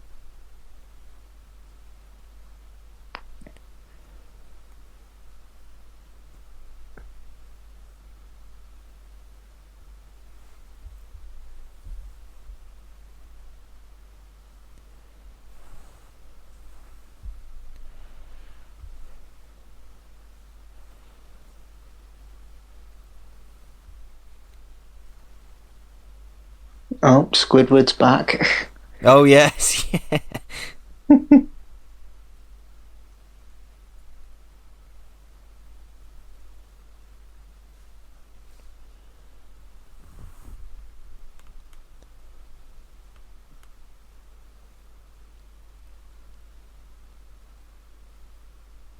And it is, and you know, a lot of people criticise it for being just a greatest hits slideshow of the MCU, but it had earned the right to do that. It had completely Oh yeah, earned that. definitely. It doesn't... It is fan service, but yeah, it feels completely Yeah. earned. It's a celebration of all of the previous 21 films. Exactly.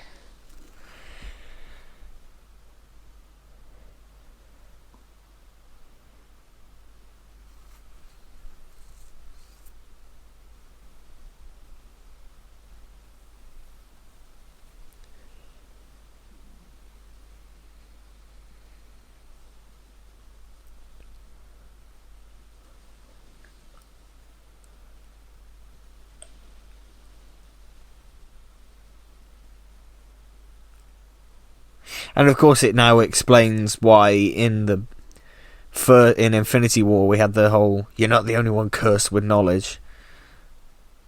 Ah, yeah. Although actually, oh no, I'm not going to think too hard about that because it just fall apart. Yep.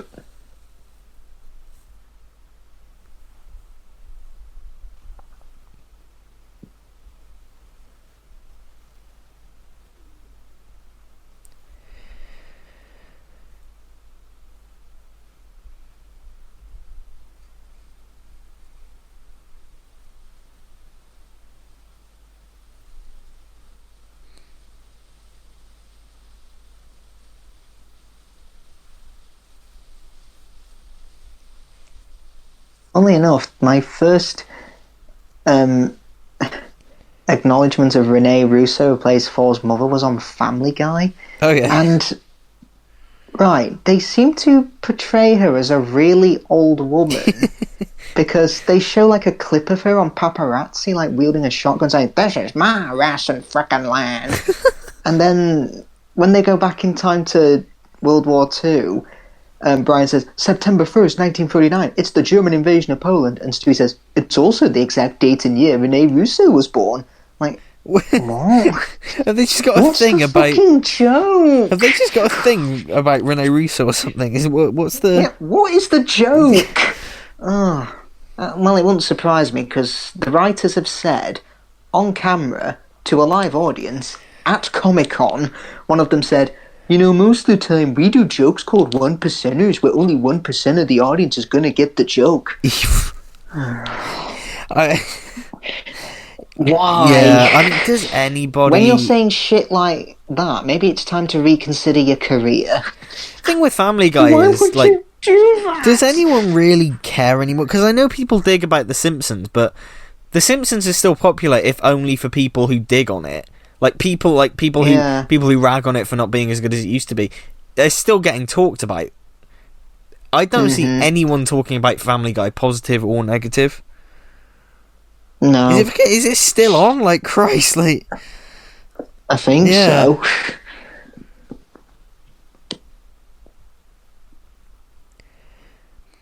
I think Seth MacFarlane clearly wants it to end, doesn't he? Yeah, I mean...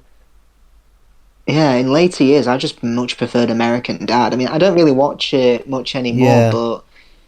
Yeah, because the fact it didn't rely on stupid cutaway jokes, it relied on farcical humour, which is...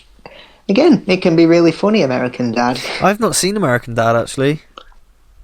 Oh, yeah, really? No, I've never seen it, yeah. I've seen the old clip, but... Honestly, it can be quite funny. I'd say it's better than Family Guy. Yeah, no, it wouldn't surprise me. Patrick Stewart's hysterical in it. Oh, really? Yeah, he plays Stan Smith's boss at the CIA. Yeah.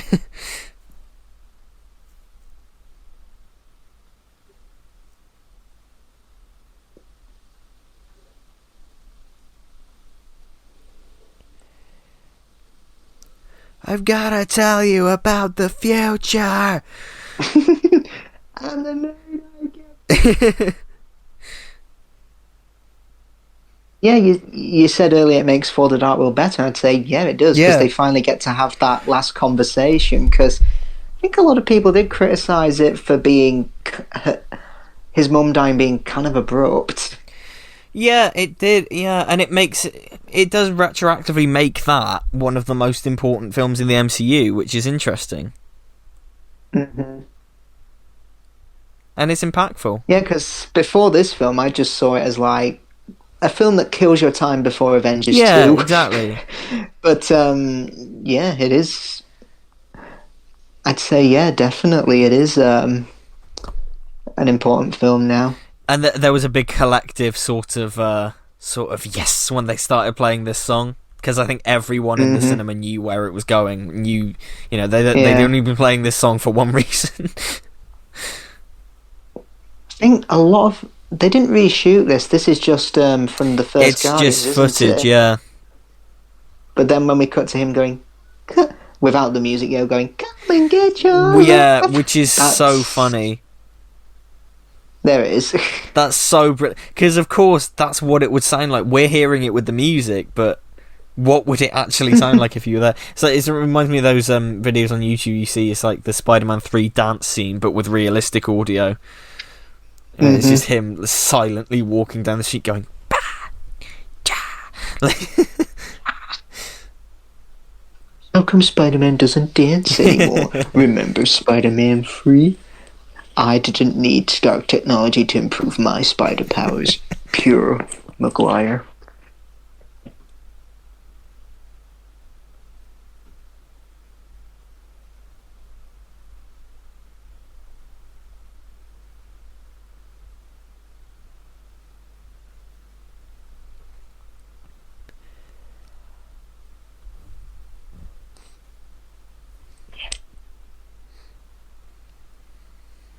I'm surprised the Collector didn't make a cameo in this. Yeah, I'm surprised he didn't, to be fair. Yeah.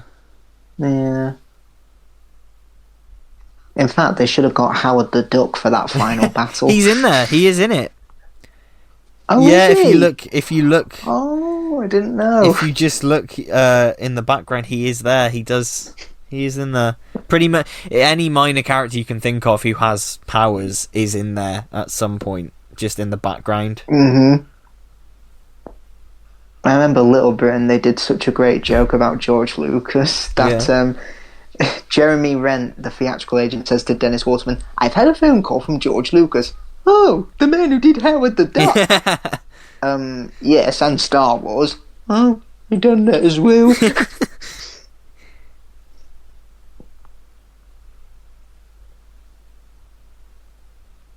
I mean, George Lucas, he's not said he's personally ashamed of Howard the Duck. No, I wouldn't think he will. He would, to be fair. That film has got so much more popular in the recent years.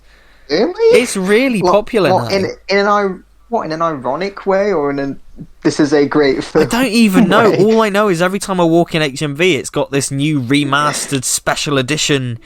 Like, Oh Christ! I swear it gets like a new special edition release every year, and it's like this beloved thing that companies pick up and release, and it's like, it's mental. I've seen a few clips of it. I think when that guy comes in the room, he's trying to talk to Howard, and he just goes, "Oh, hey Howard, wagga wagga wagga wagga wagga." So bad. I know it's considered like one of the worst films ever made. Yeah.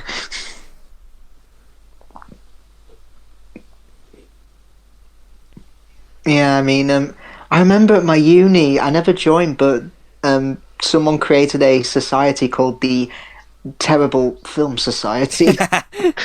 Oh, I would have been all over that. I would. Yeah.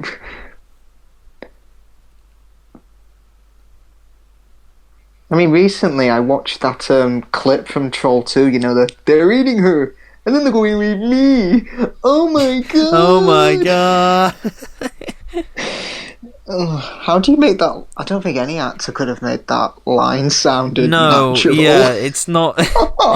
You can only do so much, right? I mean, even like, yeah, it takes a great actor to be able to pull that off.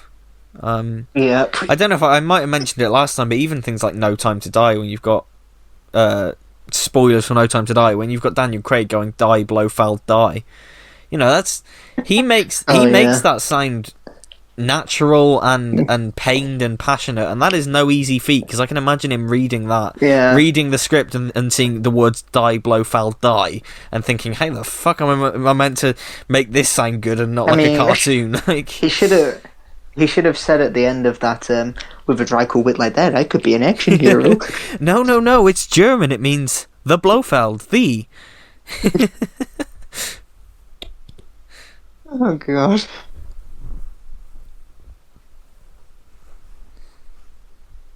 I love that. You're repeating yourself. You're repeating yourself. You ruined the time heist.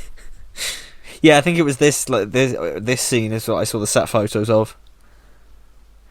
Also, and we didn't mention it, but the helmet that 2012 Cap was wearing was slightly different, I guess, because Chris Evans hated the first one so much. Yeah. Again, that suit, it's just too... It looks a lot darker, because the one in the Avengers, I remember being a lot brighter blue. I think it looks better in this film, just the way it's shot. I don't know if the darker colour is just due to the colour grading or not, but... Mm-hmm.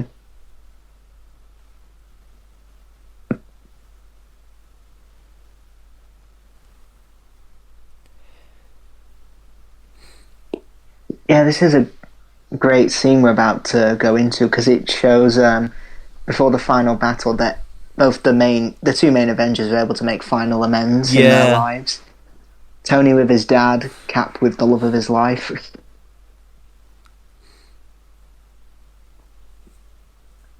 And of course we've got Stan Lee's final cameo, haven't we? I think so. I don't think he has a cameo in Far From Home. No, he doesn't. I'm wondering if he was in the New Mutants or Dark. Was he in Dark Phoenix? Oh yeah, true. I can't remember. I don't think he was in New Mutants, or at least if he was, I don't remember it.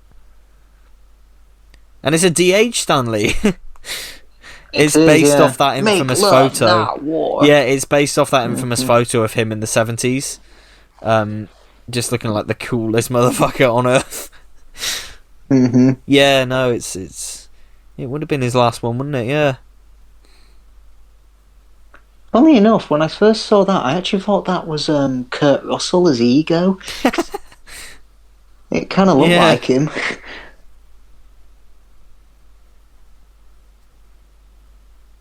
I love this whole scene. It is so good. Mm-hmm. There's another Community cast member chucked in there. Yeah, he's able to see his dad, and because I think Tony imagined his dad as kind of, the workaholic who never spent time with him, but from what he realizes from the very start, he was scared of becoming a dad, thinking, "Am I going to screw this up?" It's a nice follow up to Iron Man 2, and the whole my greatest creation is you, and it's nice that he gets to see that in person. Mm-hmm.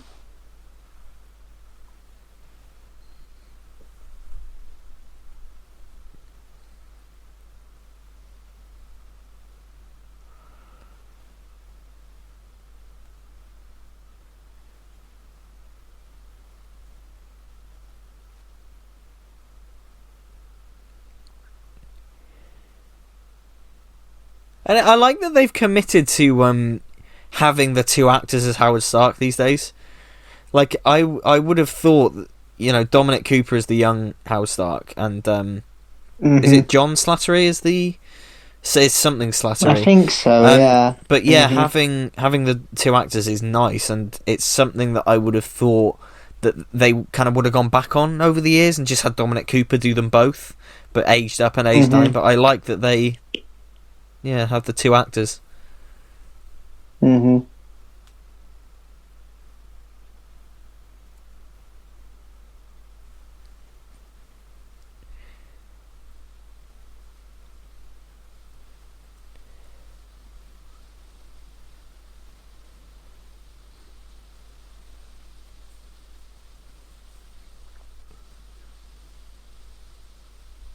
And we've got a DH Michael Douglas coming up. Yeah, here. it's one of the only... That's the second time that's happened to him. Yeah, and I think this looks a bit dodgy. It's... Yeah, I think it's just the long hair, like the bushy hair. Yes, yeah. I just don't think it suits And it's him. the fingers. There's something odd going on with his fingers. Like, somebody pointed I mean, I pointed like out the to me. original Ant-Man helmet. Yeah, that's from really the cool. comics. That is really cool, yeah. But like somebody pointed out to me, if you look at his fingers, they're like really weird and angular. Oh yeah, they're kind of wrinkly. Yeah, it's weird. They're kind of wrinkly and thin. Yeah, and like the shape of them and stuff. They've done something to his fingers and it doesn't look great.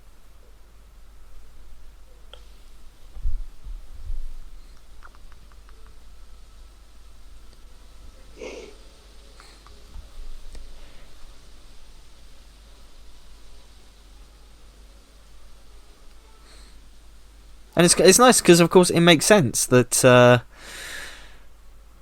get more pin particles, you go back to this point in time. It's nice, and it means that we're not just exploring something for the sake of it. The story needs to have the story it. needs it, because obviously they need the Tesseract, but they also need a way to get back to their own present day.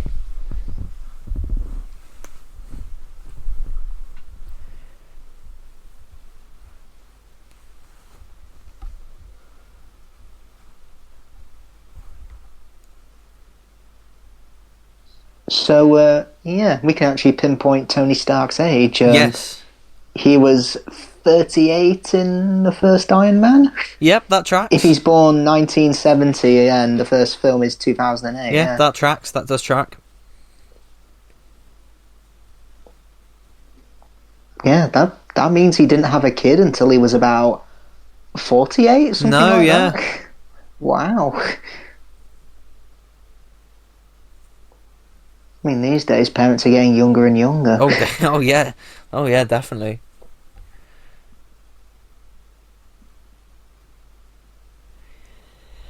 And yeah, this is properly like Ugh, Peggy. It's yeah. Hmm.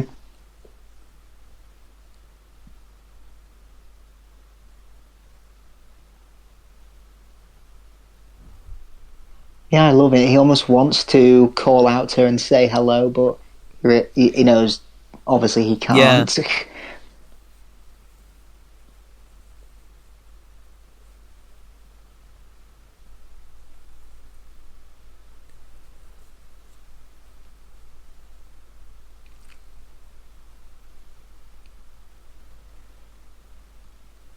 I might just look up and you see this man in the shadows staring at you from the other Yeah. side of the window. Hmm. So coming up, I was personally so excited in the cinema because the bit later on we get Stark's driver called Jarvis, and it's the same guy who played Jarvis in the Agent Carter TV series that they did. Oh, nice. They brought him back, That's cool. and I was so excited at the time because I really loved that. That's like, Agents of Shield is air, but Agent Carter, it shouldn't have got cancelled because it was so good, and he was amazing in it as Jarvis. Like he was brilliant in that show, so I love that they brought him back. And it's again that they didn't have great. to, because it's just it's one line, right? But yeah, just seeing him again was just like, oh, that's so cool, because he's playing it exactly how he did in that show as well. Obviously a bit older, but it's just nice to know that the characters made it out of that show alive, because it ends on a bit of a cliffhanger because it got cancelled. But it's just nice to see them, or see this one guy anyway.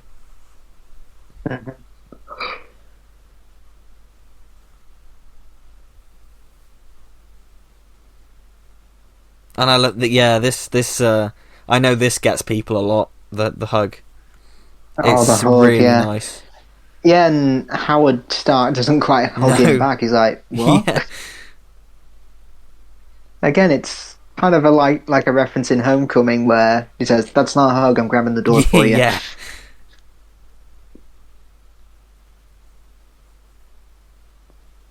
Jarvis, do you ever meet that guy? He meets a lot of people, sir.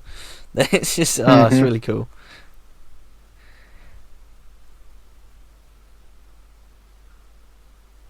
Well, the funny thing about Jarvis is that he was changed to an artificial intelligence so as not to be too compared to another billionaire superhero. That's it, yeah. And that's what in Agent Carter that version of Jarvis kind of takes inspiration from his comic book counterpart, because in that show he's like the sidekick. He's like Peggy's bumbling sidekick, and it's a really nice like old fashioned dynamic. But I mean, isn't there another artificial intelligence that Tony Stark makes, and it's called Homer? Yeah, that's it. It's named like my name. Because I remember actually as a kid I watched the 90s cartoon, and it always confused me that like, well, in the films it's Jarvis, but in here it's Homer. Yeah, I remember as a kid it was always a bit kind of confusing.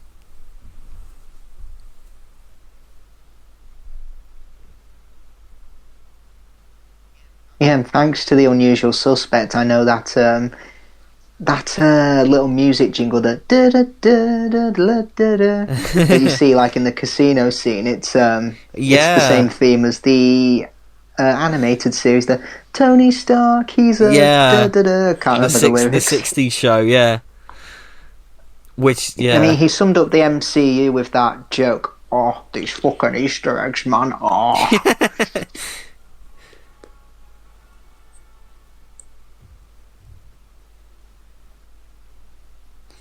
I remember the other day I did see selling for £200 each a Iron Man Infinity Gauntlet and a Stormbreaker. Oh, nice! Christ. In HMV, both £200 each. Jesus. Though it's weird, I haven't seen the Thanos Infinity Gauntlet in a while. No, I think it got sold out and replaced with the the Stark one. I was just thinking now that you mentioned that if the MCU really did follow the 60s animated series to the letter, then Tony Stark would have to continuously plug himself into the mains, because In that show, okay. obviously it was the 60s, he used to charge his armour up by literally just detaching a giant plug from his body and holding it in a plug socket. And he couldn't let go because it had stopped the charge for some reason, so the animation's hilarious. He's just sat on a little stool in front of a plug, holding it in the wall, charging himself up. Wow. Because I seem to remember there's like an episode where he's like, my armor's dead, there's no power in it, and there's just this I better charge this quickly. He just sits down.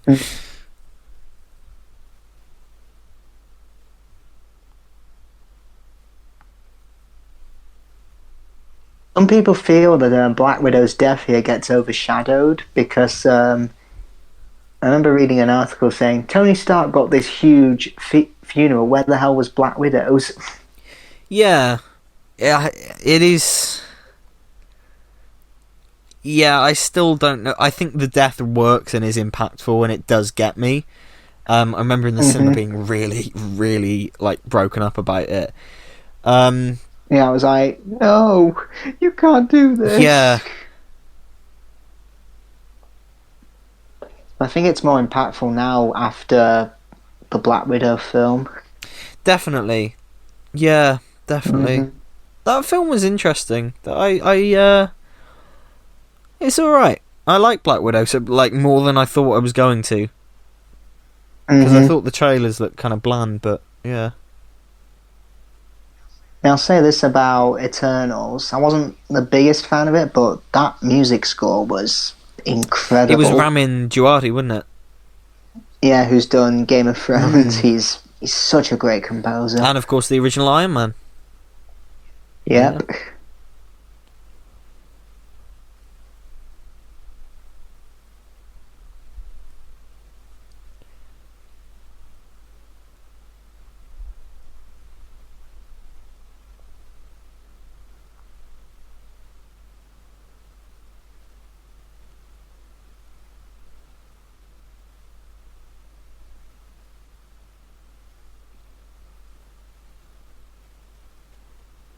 Yeah, and it makes sense why she would want to sacrifice herself, A, to bring everyone back, and B, it's Clint who's in the room as well, so he's got a family to bring back. She tragically doesn't. Yeah, and this is so... Their relationship is just, like, so well done, great. and, yeah. And I love it, I love that it is just two friends. There's never... They never... have like this romantic kiss to say goodbye. It's just definitely. That would have just felt forced, especially given the fact that Clint has a wife and family. Yeah.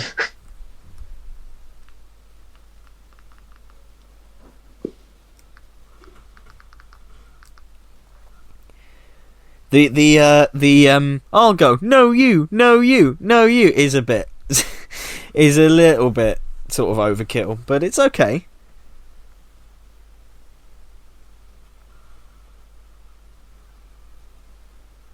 You know, that arrow probably would have knocked her off as well. This'll stop her. Oh, shit. Yeah. I thought at that point Hawkeye was gone. I really thought, I remember in the cinema just thinking, like, that's him gone. Yeah, exactly.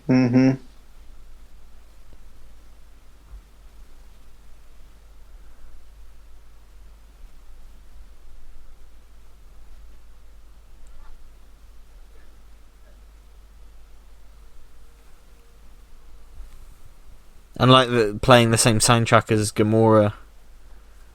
They are, yeah. Again, Alan Silvestri's score for this is it's incredible. It's brilliant. It's my favourite MCU score. And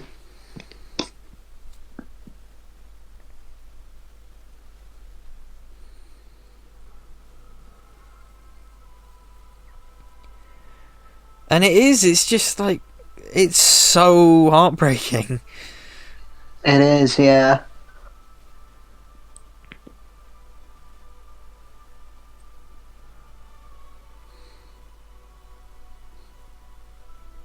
Is that her hair, or is that actually blood? That's blood, yeah.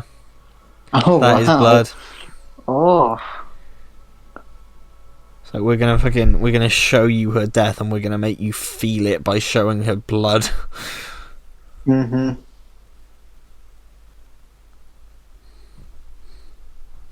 I remember there being a theory about the Soul Stone that all the snapped people were inside there. Yeah, Why would they be? Why would they be in that specific stone? I don't get it.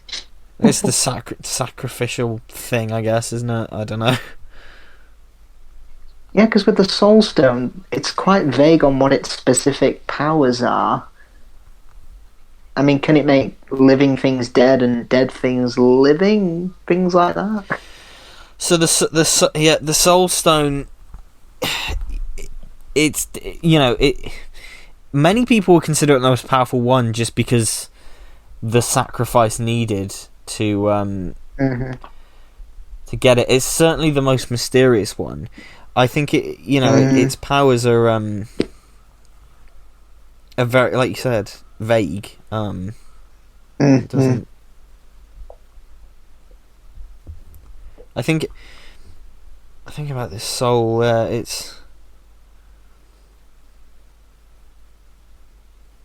Yeah, I don't know.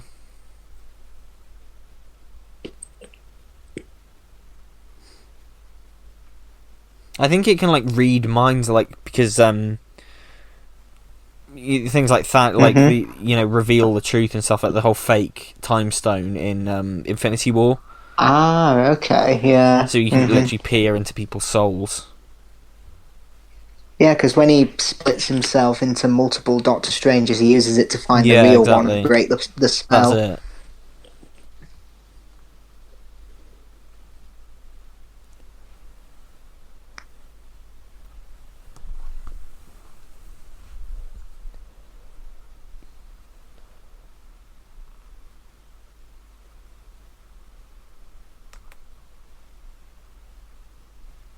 Yeah, I like that line from Thor because it's kind of what Rocket's slapped into him, like, get it together. Yeah. He's like, stop moaning, we're the Avengers, get it Yeah, together. exactly.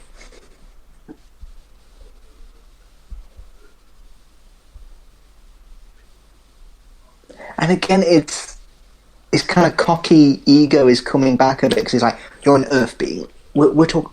The adults are talking about space here. You know, you don't understand this. Yeah, Yeah. it's. I mean, it's great.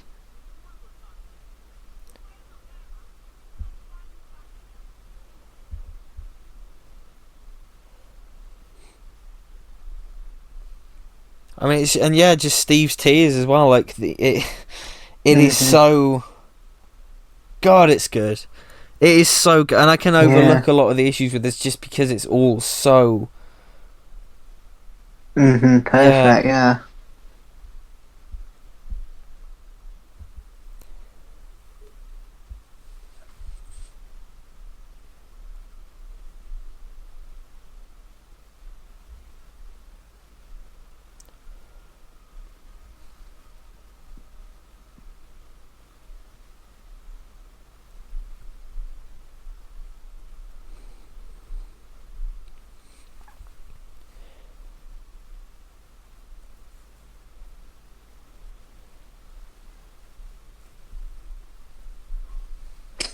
I love that. Reminds me of that scene in Hot Fuzz where one of the Andys goes up to Nicholas Angel and just goes, "Stop!" Yeah.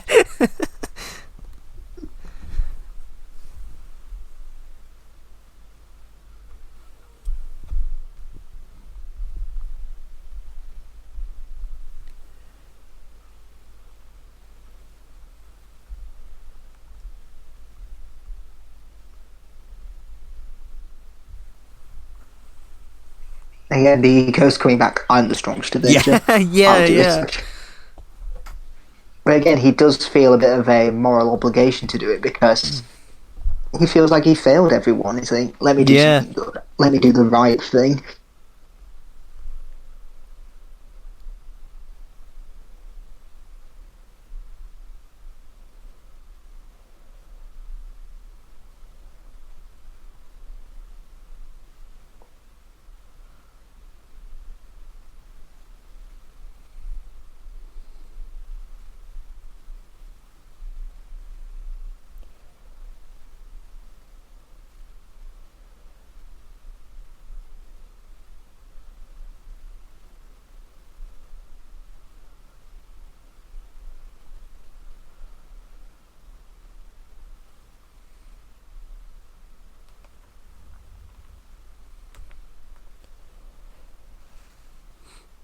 Yeah, and the whole second Nebula thing, I always forget about it because it doesn't really make much of an impact. Yeah, true.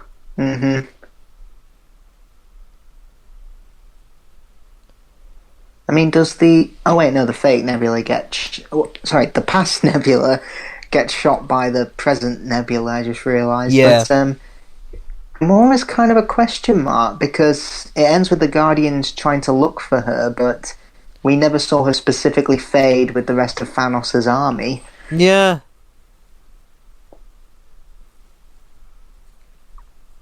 I like that as well.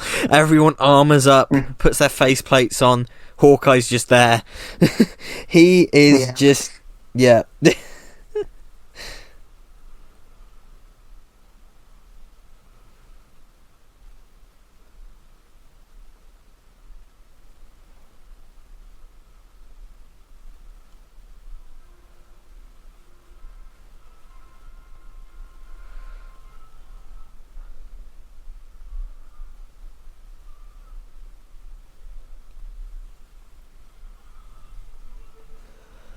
And I like that it establishes how powerful it actually is. Like, Yeah, Hulk. because it nearly kills Thanos. Yeah, nearly kills Hulk, and he's, the Hulk.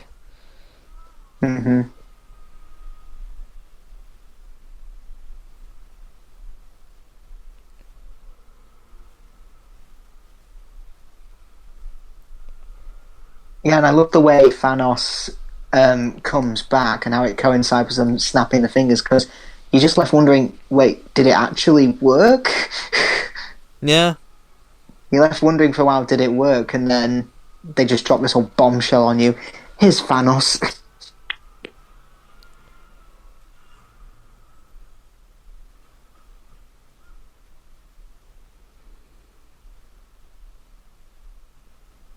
I'll admit, the climax of them throwing the gauntlet to each other reminds me of the climax to Shrek 2, where they're all throwing the fairy godmother's wand.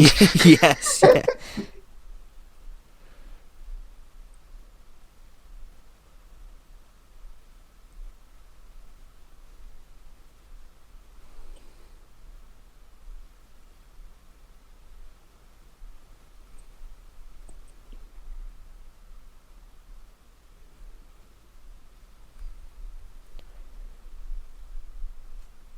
I just love the atmosphere of this. While the birds, Yeah, birds, as if the world's come back to the normal. Guys, I think we did it. Boom, missile to the Yeah. face. and the phone thing of how brilliant that is. Yeah, like,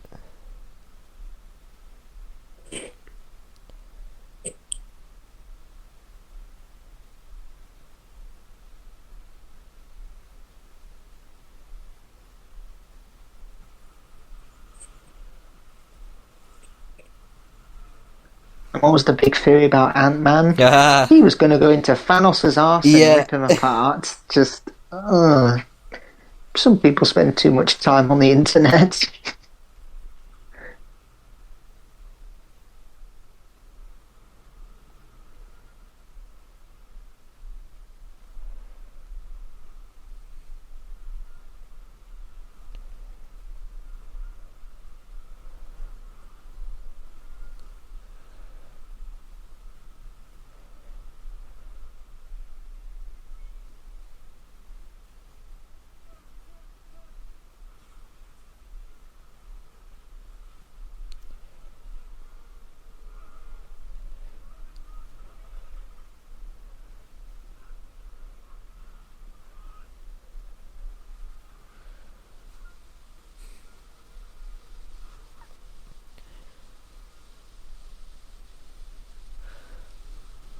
And I remember, like, this was, we've done it, but there's still an hour of the film left to go. Like, Yeah, exactly. But it still feels earned, Yeah. yeah.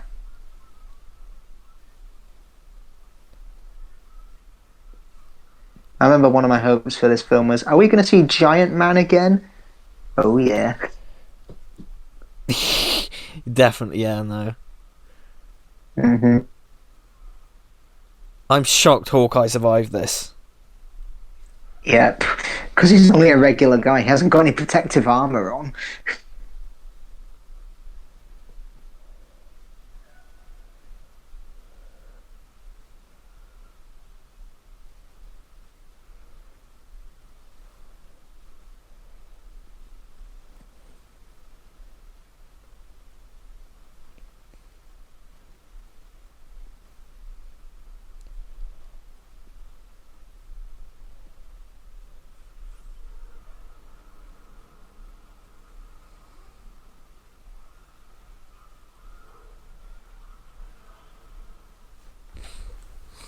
And yeah, just the scale of this, it's huge.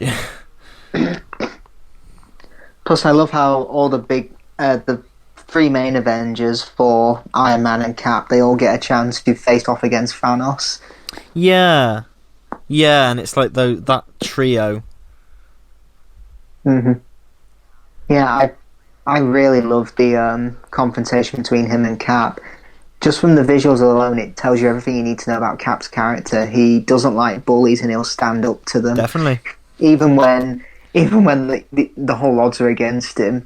Because later on in the film, when Thanos unleashes his whole army, can we just appreciate that Cap was going to take them on single-handedly, and because he had no idea that the other Avengers who had been snapped were coming back. Yeah.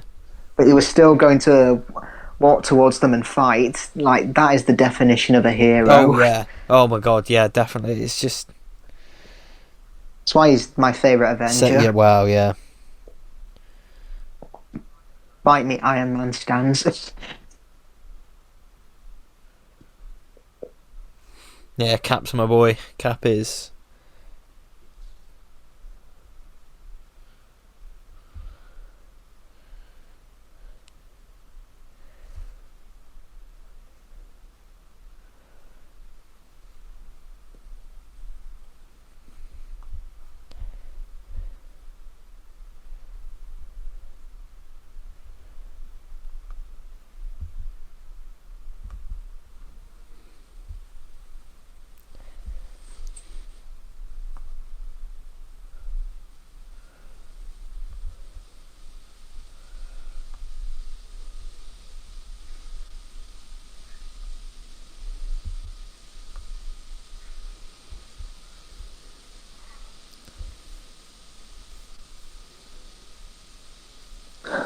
Plus in that...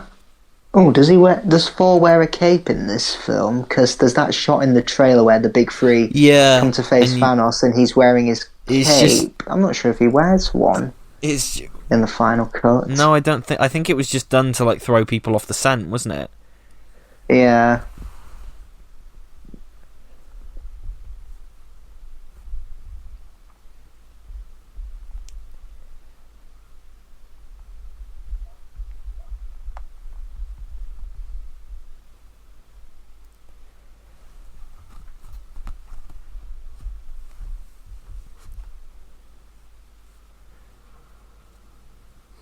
And yeah, just the fact that, yeah, his hair gets plaited and stuff, but for the rest of it... who cares? For the rest of it, why, he's still the same, and I love that. Yeah. Oh, he is wearing a cape. Oh, yeah. Yeah, because that was the shot. It was just their three legs, wasn't it?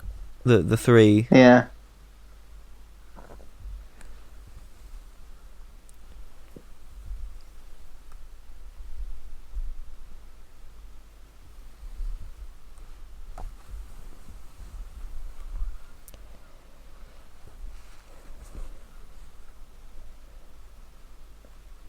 Yeah, and I love this terrifying version of Thanos, a guy who's like, let's not wipe out half the life, let's just wipe out all life, create a new universe. Yes, exactly.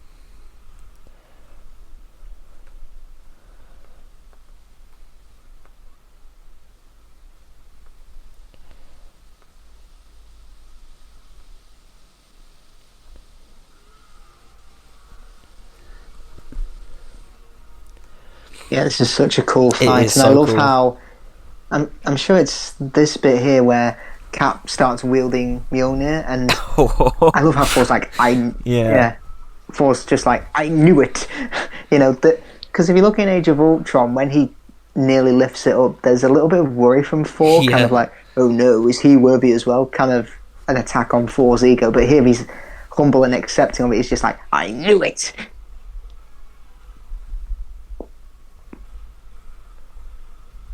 But of course, in the final fight, it stays true to Thor's character when he says, no, give me the axe, you have the little one. Yeah.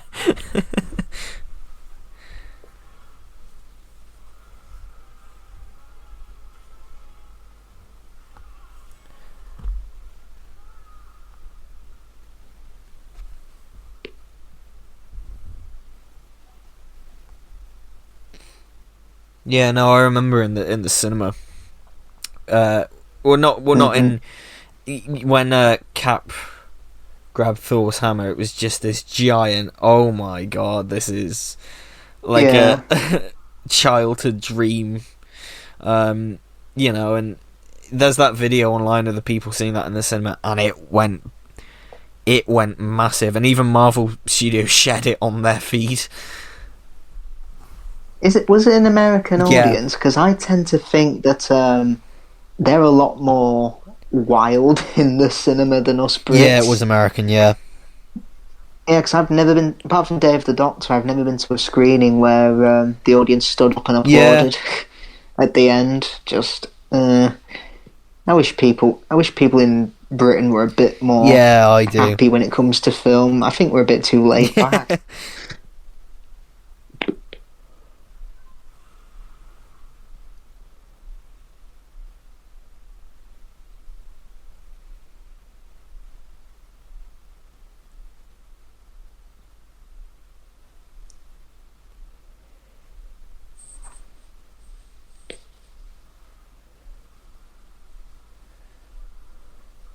Again, this is a great callback to Avengers Assemble, using the lightning to power up Tony's suit. Definitely. But here they're using it to work together. Definitely. Chucking the hammer up in the air and just doing it like a baseball bat. Yeah.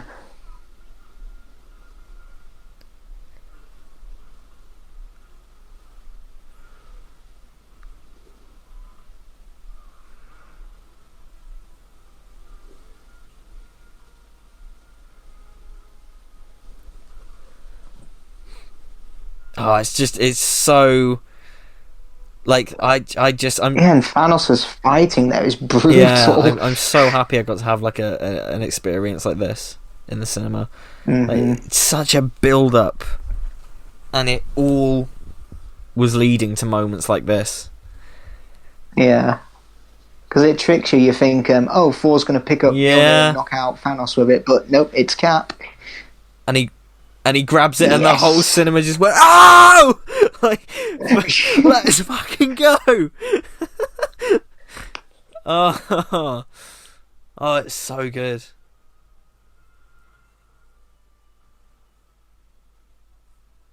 If he's got Mjolnir, does that mean he can fly with it, or can he only hit it? Hit people with it? We never see him try. He can definitely call down lightning. Because he does, doesn't he? Yeah. There we go. There.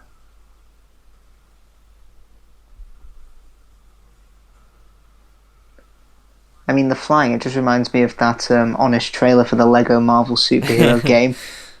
Experience the worst flying in a game since Superman 64. No! Why are you going that way? Not down, you idiot! Oh god, it is like that. The flying controls are weird. Yeah. It's weird because they... It's like that scene in The Simpsons, I think, when Marge is playing a computer game and she comes to the edge of the screen and it's just her character, like, slumping up against the wall, and she's like, wow, this is really annoying. And it cuts to Grandpa in the real life going, you're telling me, and just doing that up against the wall. It's so... It's weird because they got the flying controls really good in Lego Batman 2. It's just weird that they changed it. Yeah, I love this. Half a shield. No help. No rescue. He's just gonna take on Thanos all by himself. But, yeah, because doesn't he give in the comics, doesn't he give a big speech to Thanos about why he does what he does? But I think this is a case of less is more, because we already know who Captain America is, and it visually tells you what he'll do. He'll never give in to a bully.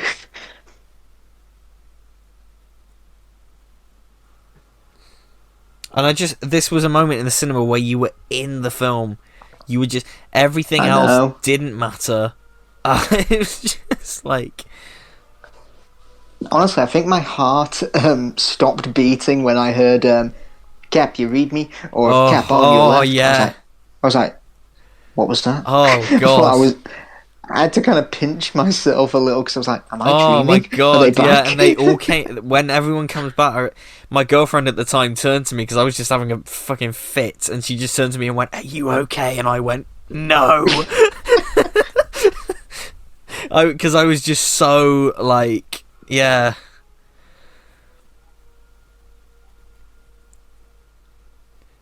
And it's like, yeah. I mean, I'll say this: going to BFI screenings and seeing all those Doctor Who fans is kind of like this. Yeah. Who is assemble? Is that everyone? What, you wanted more? Yep. Yeah, I've even joked. Mr. TARDIS is Captain America. Batman March is Iron Man. Yeah, the first two Doctor. I'd say they were amongst the first two Doctor Who YouTubers. Definitely. Yeah, definitely. Yeah, on your left. Oh, it's such a great callback to Winter Soldier. I had and the fact that T'Challa is the first one to come through, and he gets such a big reaction, and it's yeah. Oh, oh, it's so good. I mean, the whole this Avengers Assemble bit, it gives me the same chills that Return of the King had with for Frodo. Yeah. And then Falcon, and then everyone. Yeah. And in the cinema, I was bawling at this point, but tears of joy. That's why, like I said, my girlfriend at the time just went, "Are you all right?" And I went, "Fucking no, I'm sappy." And I just remember thinking, "Oh, my brain was just." I kind of feel sorry for Mantis. Like, what's her powers? She literally has to touch people for her powers to work, and she's just like there, like. And seeing Spidey come through as well, you know, it's like, regardless of my feelings on the character, on this version of the character, the fact that he's back and he's such a, oh my God. And they got Valkyrie, Korg, yeah, the wizards from Doctor Strange. Is that everyone? What you wanted more? Well, Fantastic Four. God, X-Men. oh my God, that would have been the only thing that could improve this, is if the Fantastic Four were in it. My God, and yeah, like you can see there the planet. But that line there, I was just gonna say that line. Is there everyone? What you wanted more? You may think that's a dig at X-Men and Fantastic Four, but again, it leads to Ant-Man, Hulk, War Machine, and Rocket joining the fight. And you can see there through the portals the planet from Guardians 2, and that's where Howard the Duck is. If you look closely, he comes through.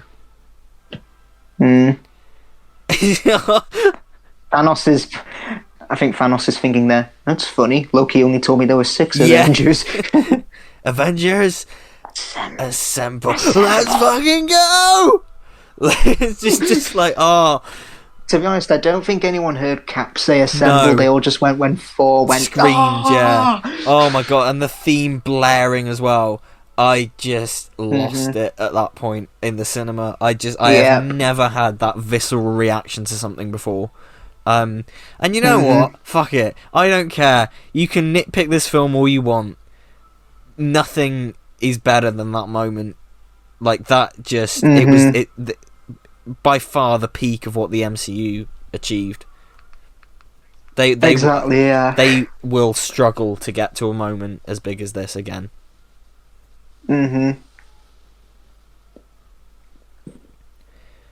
Oh God, it is just like every 5-year-old's dream.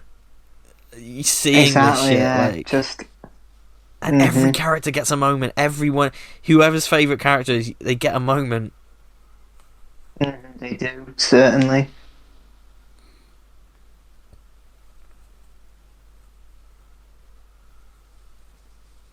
Yeah, and I love this hug. It's brilliant. Yeah, because it's been set up so well.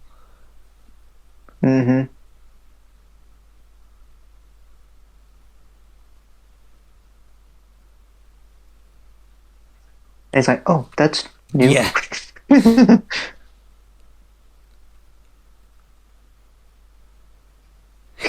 This is nice.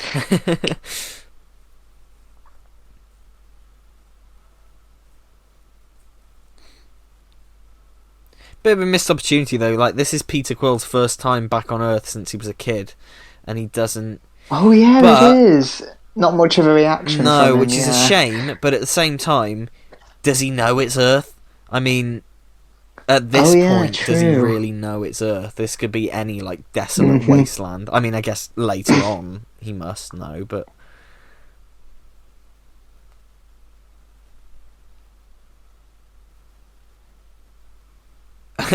kicks him in the balls. You missed the first time. Got him both the second time. You got him the second. That's cathartic now, because I feel like Chris Pratt's a bit of a dickhead. Just from what I've seen him, he just strikes me as a bit of a twat.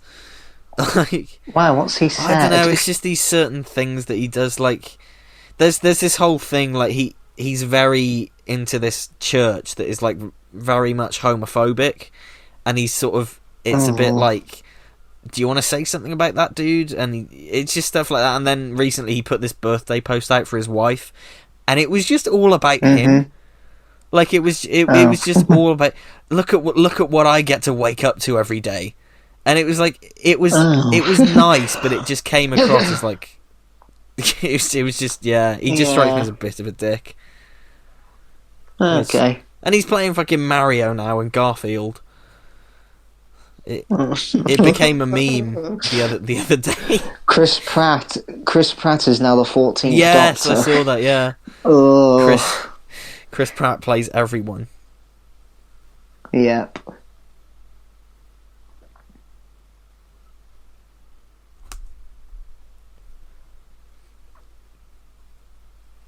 It won't happen. Yeah, someone did describe this, really, and it is so true. It is this is the end of a really fantastic TV show that ran for three seasons, and is now, this is it. This is the end. This is the final episode. Mm-hmm. And it's true, because everyone gets their bit. Every character who's ever been a major part of these films, even characters who've been a minor part of these films, get moments. Yeah. I like that as well. Clint, give it to me. In Civil War, that their first interaction was, "Hi, I'm Clint. I don't care." And now it's, "Clint, give it to me." I don't care. Yeah, again, it's like when they're throwing the fairy godmother's wand in Shrek 2. It is, yeah. Give it to me! Donkey! You took everything from me. I'm a real boy! When you get blocked. When you get blocked by someone you've never met on Twitter. You took everything from me. I don't even know who you are. And she just fucking... Oh. Yeah, she is killing him. And I just can't stress enough seeing fucking Black Panther and Spider-Man interacting. Even just in live action, that is so cool. I mean, fuck this insta-kill bit, because I hate that, but I just hate, Spider-Man shouldn't have insta-kill. What the fuck are you doing? But just seeing those characters interacting is just incredible. Fucking seeing Spider-Man and Valkyrie. Spider-Man on a big fucking unicorn horse winged thing, like, holy shit, this is incredible.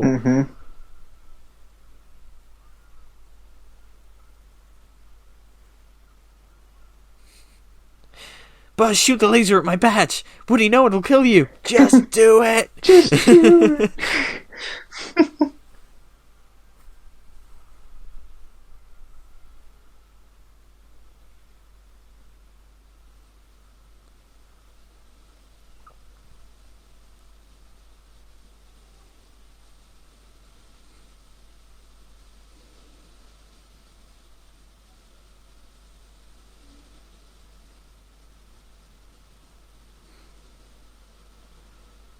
It's just so cool. It's just oh god, it's so It cool. is, yeah.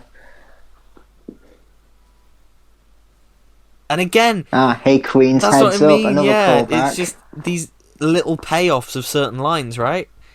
Like just Mm-hmm. so many little payoffs. And they did. So Mm-hmm. this is such an achievement. Like, for whatever Yeah. flaws it has, this is just so. It's such incredible story. Like, it has earned the right to do all these things, and it's such incredible storytelling that it manages to just Mm-hmm. yeah. And I can't watch this scene anymore without thinking of the meme. I spoke about it in our Spider-Man commentary, but where they put Tobey Maguire in it. So when Carol steps through the pool, Carol turns up and says, "Hey, Peter Parker, you got something for me?" And it's Tobey going, "Yeah, I had to beat an old lady with a stick to get this." And he hands over the Infinity Gauntlet. Meant to be an old lady with a stick to get these Infinity That's Stones. literally it, yeah. You'll get your stones when you fix this damn door! That's it. It's like, "Hey, Peter Parker. Hey, Alex. Hey, Alex. You got something for me?" Yeah, I had to beat an old lady with a Tobey stick. Maguire should have been the Spider-Man to snap his fingers and say, "Dig on this."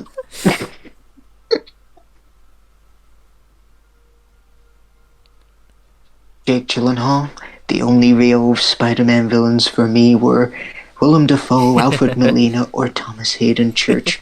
I know I didn't need Stark technology to improve my physique. Pure Maguire. Yeah.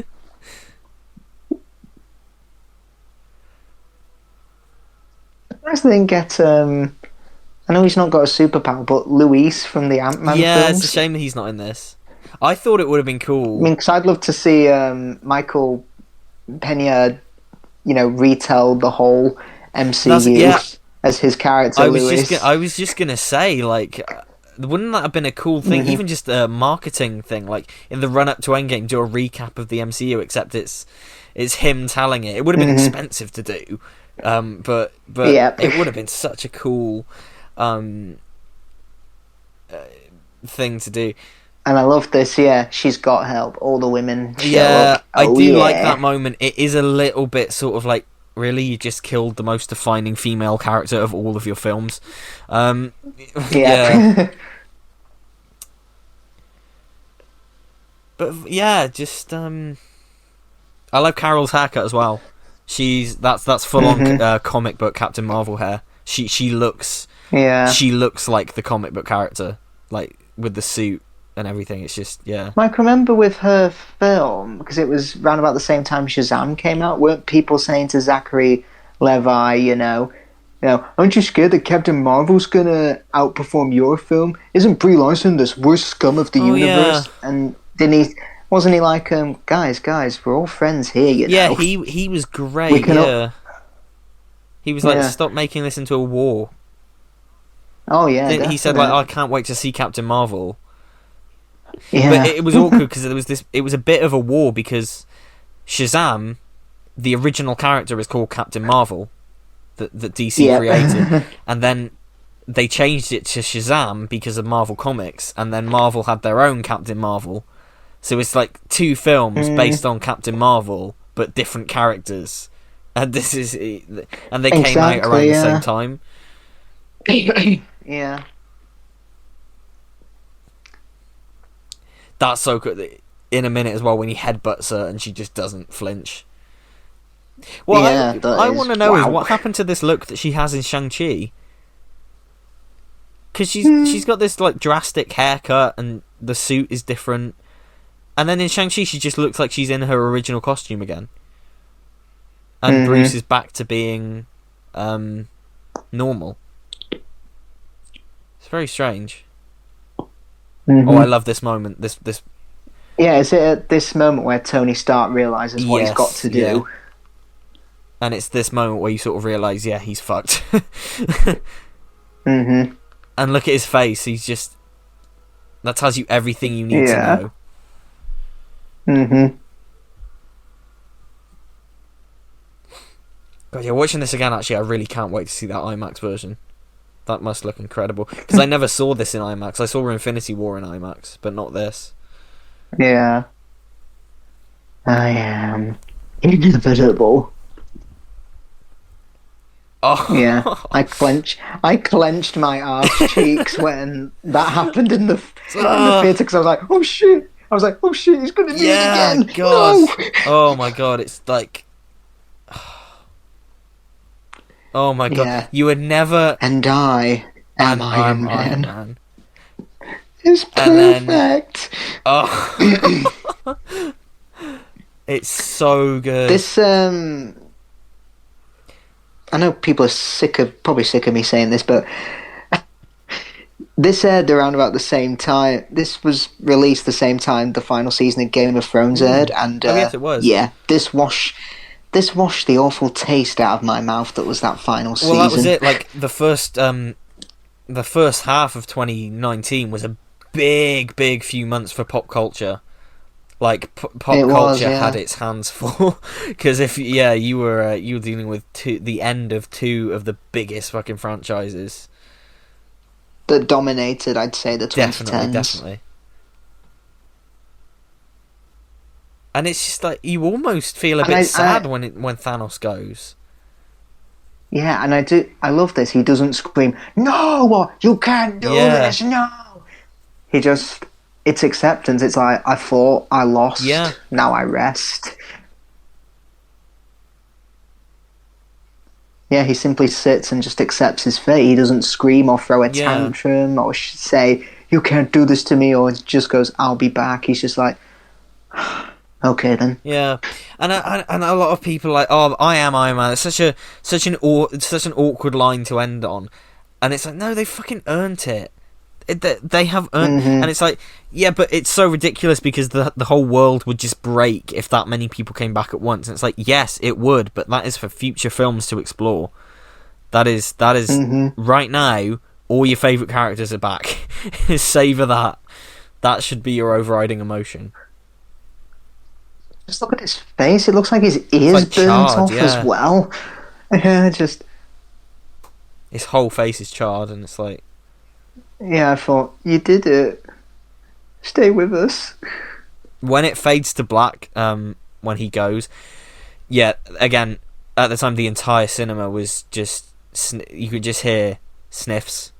Like, you could just hear people sniffing and kind of wiping the tears away, and... It's the same thing on the audience reactions you find online. When this happens, all you can hear is just silence with the occasional... like, just... I love that. We won. We won, yeah. We won. It's just not fair, damn it. But yeah, it's the perfect way to finish off his... Finish off his arc. A selfish man has become selfless and has made the ultimate sacrifice. And I'm so glad he didn't turn up in Black Widow like everyone was expecting. Yeah, that was rumoured, Because it was heavily rumoured. I thought it was just confirmed at one point. I'm so glad it didn't happen because it just would have taken the weight off of this so much. I hope this is the last time we ever see this version of Iron Man on screen. In 20 years, there'll probably be a reboot. But...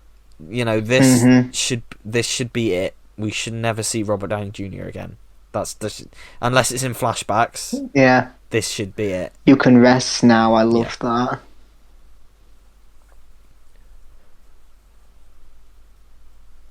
And yeah, at the time, you know, it really was a moment. And his arc reactor goes out as well. It really was a moment, having, you know, grown up with this character since 2008 when it all began. I just remember thinking, this is such a big part of my life that's ending. And yeah, there are future films, but this is it for this character. There's tears in Cap's eyes as well. It's perfect. No. It's so good, isn't it? It's really, it's a lovely piece of emotional storytelling. Yeah, it's for my 18th. I got because it was like a big birthday. You know, decent decent, like, memorable gift for that. So I got a glass cased replica of the broken arc reactor that Pepper gives to Tony. And okay, that's a cool gift. It's on my shelf, and it's the thing they put on his funeral thing. And it's a lovely little replica prop, and it's a brilliant way to end his story by putting that on the on his effigy, really.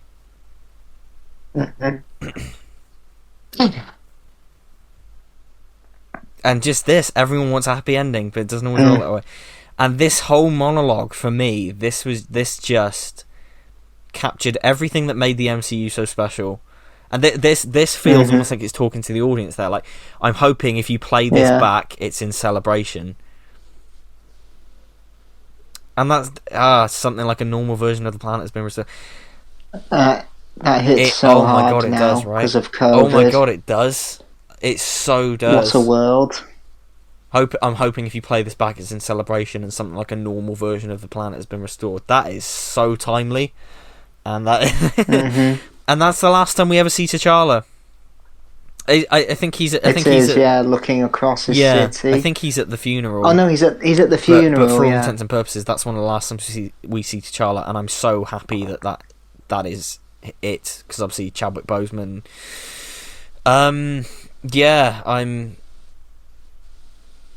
It's nice that that's it for him. A nice note to end on. I've just noticed actually the whole when the IMAX version comes out, we're going to be able to see Tony and Cap there, because they're cropped off there, but you can see them in the background in his house. We're going to be able to see him now. That's quite that should be good.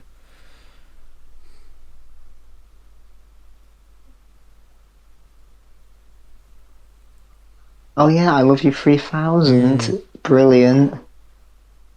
And oh my god, like, they got everyone at this funeral.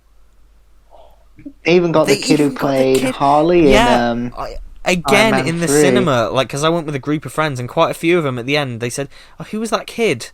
And I went, "It's the kid from Iron Man 3," because I recognised him. I was like, "Oh shit." I didn't know who it was until I looked it up. A lot of people didn't. I recognised it, and I was like, "Oh shit." Yeah. I do wonder if Marvel had the rights to Spider-Man in 2013, would they have had him be Peter Parker? Probably. Yeah, you never know, but yeah. It would have been a very fitting way to fit him into the MCU. And I love how it pulls back, and you just see Tony's sort of family, and then it pulls back to the rest of them, and you just see everyone's there. That's so brilliant. And it's just, you look at all these characters you love. And the music. Yeah. Yeah, the music is just amazing as well. Yeah, that proof that Tony Stark had a heart thing. That's what I got. It's a nice thing. It's weird. Bucky murdered his parents, and he's at his funeral. Yeah. Oh god, yeah, that is weird. This is just And you know what, they didn't have to put Harley in there. Harley being the kid from Iron Man 3. No, they didn't. They didn't have to do that, but they got the actor back, and it makes so much sense for them to do that. Because it makes sense why he would be there. He changed that kid's life.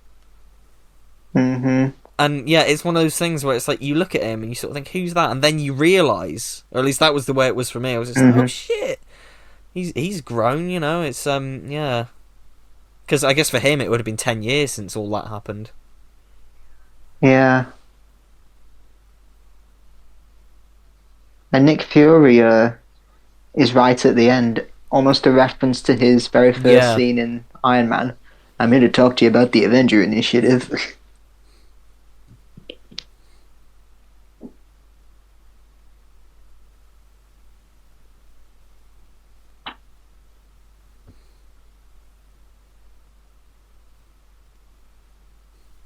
And I tell you what. Again, I was with a group of friends, and one of them said to me after this, she said, I was all right. I wasn't crying until the cheeseburger line, and then that's the moment that got her. That's the moment. Yeah, because what did he say after getting out of captivity? I want an American cheeseburger. Yeah. And it hits hard even more because apparently that's what Robert Downey Jr. asked for when he was finally clean and got out of rehab. I want an American cheeseburger. That was why that line was in the original Iron Man, yeah. And it comes back. And of course, it hits harder the fact she's saying this to Jon Favreau, the man who directed the first MCU. Exactly. The man who was there right at the beginning. And, you know, this is... the one who started he's saying goodbye to this character.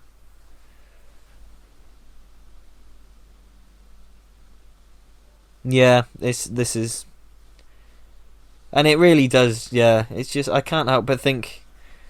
everything after this, yeah, it just feels almost soulless to me now. Which I know isn't really the case, but it's just, yeah. I'm looking forward to Guardians 3, because, yeah. 3? For Love and Thunder, yeah. Oh, we're getting the Guardians of the Galaxy holiday special at some point, though. Oh, yeah. Which is, well, we got the Lego Star Wars holiday special last year. James Gunn, I think, is directing that. And all it's like a live action holiday special. And it's directed by James Gunn, so it's like Guardians 2.5. Yeah. That should be fun. I'm looking forward to that. I don't think that's this year. I think that's 2022. And yeah, I do like how Thor hands over the ruling of the New Asgard to Valkyrie. Because, yeah, he says, I don't have a path anymore. I do have a ride, though. Exactly. Maybe that's his future in the MCU, you know, exploring the universe, exploring the stars, but not really having a home. Because I imagine Hemsworth would want to get out of it at some point. Yeah, because I don't know, is he going to be in Guardians? Well, we're getting Thor Love and Thunder. Thor Love and Thunder makes me think it's going to be his goodbye, because they're bringing in Natalie Portman back as Jane, and they announced that she is playing Thor. So Jane Foster's version of Thor. So in the comics, it gets passed down to her. So she will obviously, I guess, take up the mantle from this Thor. Jane Foster Thor. So that should be. I mean, Guardians 3, you could have the subtitle Guardians of the Galaxy, The Search for Gamora.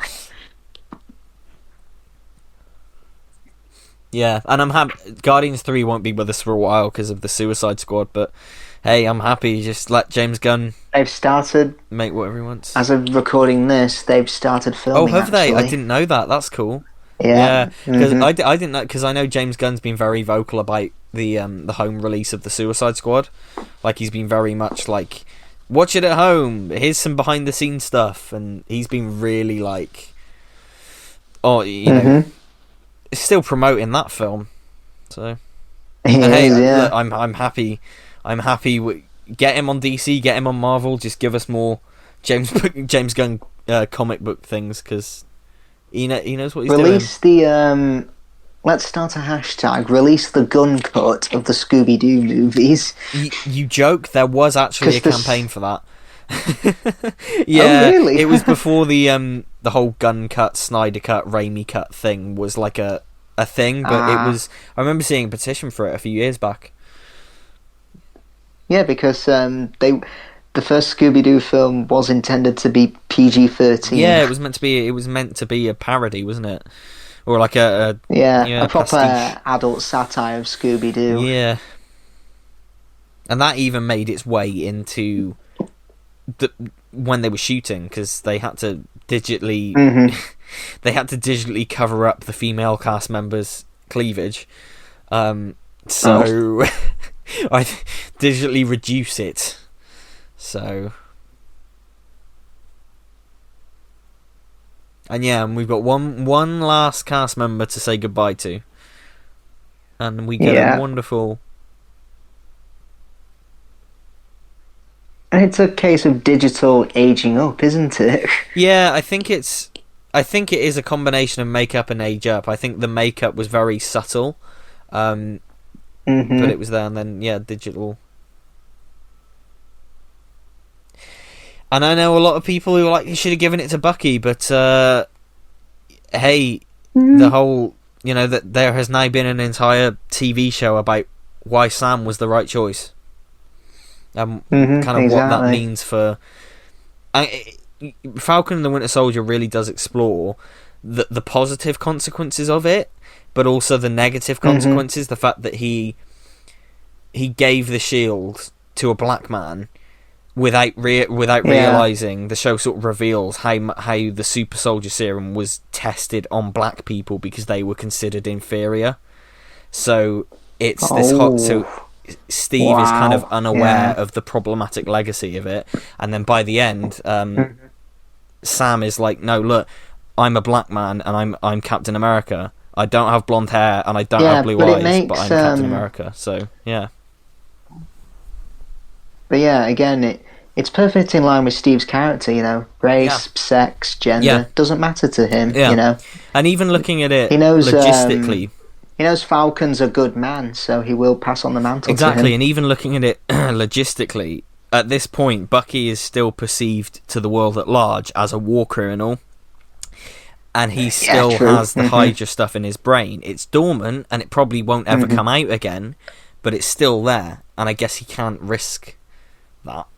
So it makes sense.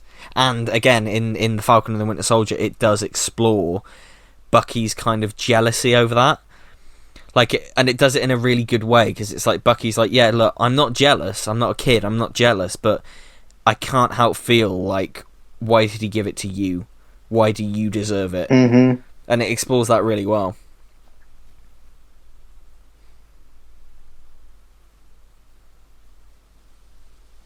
And yeah, just So,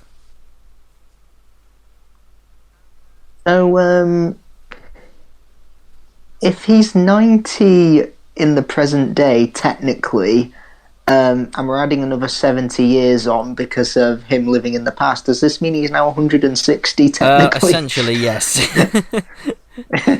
Yeah, see, things like this is why I don't... I don't really... This is the point where I'm sort of like, I'm not going to invest too much in the MCU in the future, because if I get too hung up on things like that, I'll just drive myself insane. Exactly, yeah.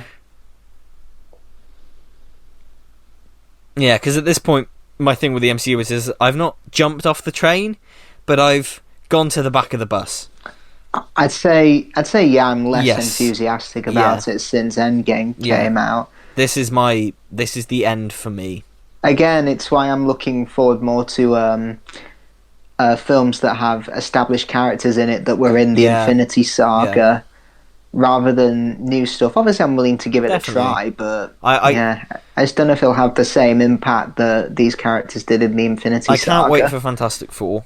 I'm so excited for that, because it's about time Marvel's first family got their just. I hope it's a lot of people in dark rooms talking. That'd be brilliant. That's Fantastic that'd Four, be brilliant. isn't it? Yeah, no. But yeah, no, that is like Fantastic Four for me. I can't wait for this is their last chance. If they fuck this up, they won't be able to do the Fantastic Four again, because that audiences just won't accept it again. Oh, this is such a great final image. The dance between them. Yeah. What's his last line in First Avenger? I had a date. And he's finally got that again. I wanted... Yeah, this was exactly the ending I wanted for him. Yeah, he deserved it. He finally gets to be selfish.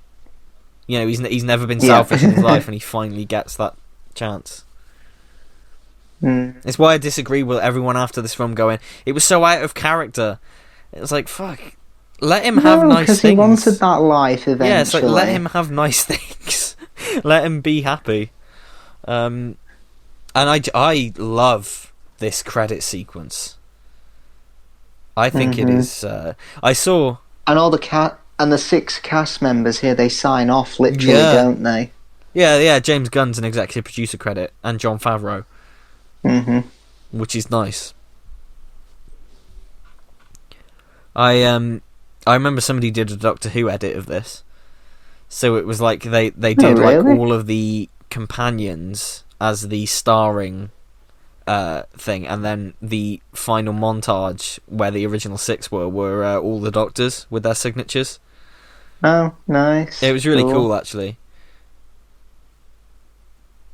So if Doctor Who ever were to definitively end, that would be a pretty cool note to end it on. Yeah. And yeah, I'm so glad we don't have any post-credit scenes. Oh yeah, that's great. No post-credit scene, not even for like a joke or anything We like get that. the sound of him making his armour right at the end. We get the clanging of the metal. That's all we get, just that one sound that kind of takes us back all to where it began. And it's just, I love this little montage of, clips from all of the films. The secondary Avengers. Yeah, clips from all the films, and this is everyone, like, the music's lovely, like...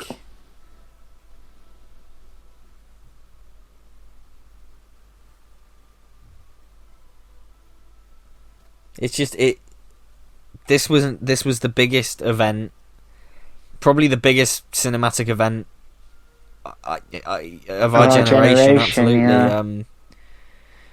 And it's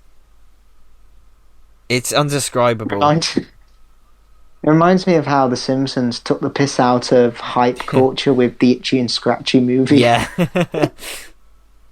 It's the greatest movie I've ever seen in my life. And then I love it when they watch it 40 years later. It's just a regular Itchy and Scratchy cartoon. Which one's the mouse? Itchy. He's a jerk. I mean, depressingly, there's an episode from season 4 where they do like a flash forward bit. And it says Springfield 2024. Oh, and they're still going now, yeah. You've got to love how, like, Kobe Smulders gets a credit. She gets a star in Kobe Smulders credit. She has no lines in this, and she's in it for 2 seconds. And neither does Samuel L. Jackson. And then here we go. Jeremy Renner. I love the signature thing as well. That's such a cool thing to do. And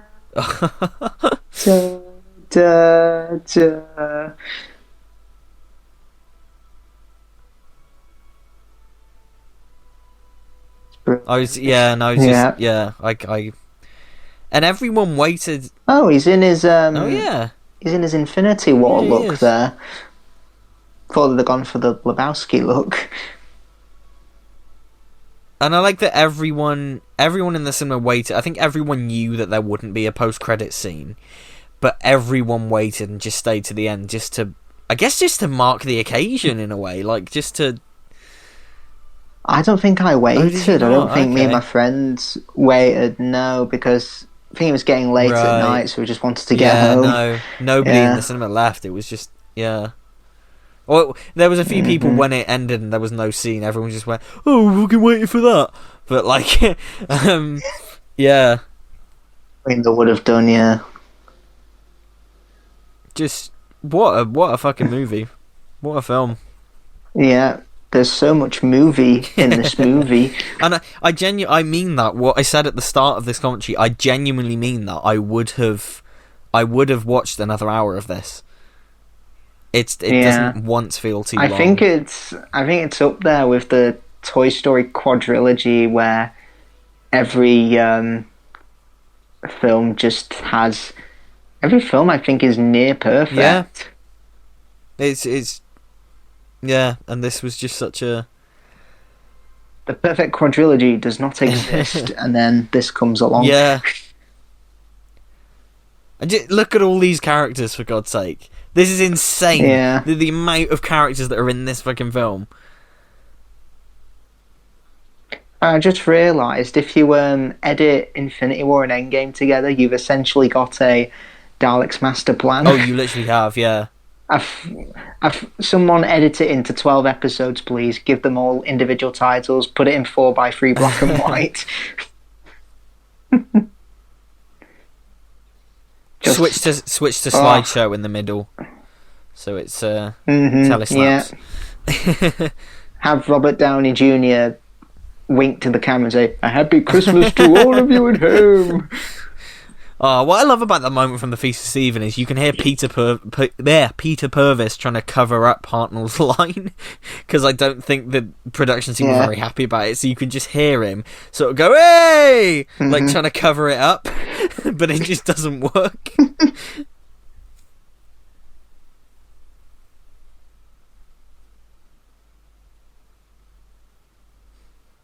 And and it still holds up. Avengers Endgame, yeah, it's my favourite MCU film. Yeah. I mean, I've got a friend who I'm working with who I'm working with at Christmas. I kind of mock her for all the films she hasn't seen, and she said, I've started on the Marvel films. I was like, oh, cool, where have you started? And she said, I've watched Iron Man and I've watched Spider-Man Homecoming. I'm like, yes, we're getting there. Slowly. Yeah, getting there. Okay. Okay, yeah, no. But as much as I love Infinity War and Endgame, would I say to a newcomer start with those two? Definitely not, no. Definitely not. Because as great as films they are, they're the least accessible, I'd say. Yeah, this is... I mean, if you've not done your homework and you're coming into this, the fuck's wrong with you? Why would you? Because, like I said, it's the end of a TV show. It is the. But I don't hold it against it because that's what it's intended for. Because it'd be like me watching the final episode of Stranger Things and being like, what was all that about? When I've not seen the prior episodes. Yeah, no, exactly. It's there'd be no. Yeah, for sure. And it's just and it had earned the right to do that at this point. If it had done it any earlier, you probably wouldn't. Like, I don't, as much as I enjoyed Zack Snyder's Justice League, I don't know if that makes sense if you haven't seen Batman v Superman. And I don't think it has earned the right. Say that's obviously it's an alternate cut, but say it's the 4th or 5th film or whatever it was meant to be. That many films in, I don't think you would earn the right to trust in your audience that they've seen enough of it to get it yet. If that makes sense. And the way they kill off Superman and have his big funeral, earned at all in that film. Not at all. That would be such an incredible scene if it was like 20 films deep. Exactly. Yeah, I want to see the Justice League at his funeral. Yeah, that would be... I want to see the hero make the ultimate sacrifice for the greater good, but now I can't. If we had got to know that version of Superman, that would have been the most incredible scene, and you would have had the audience in the palm of your hand. But it was not to be.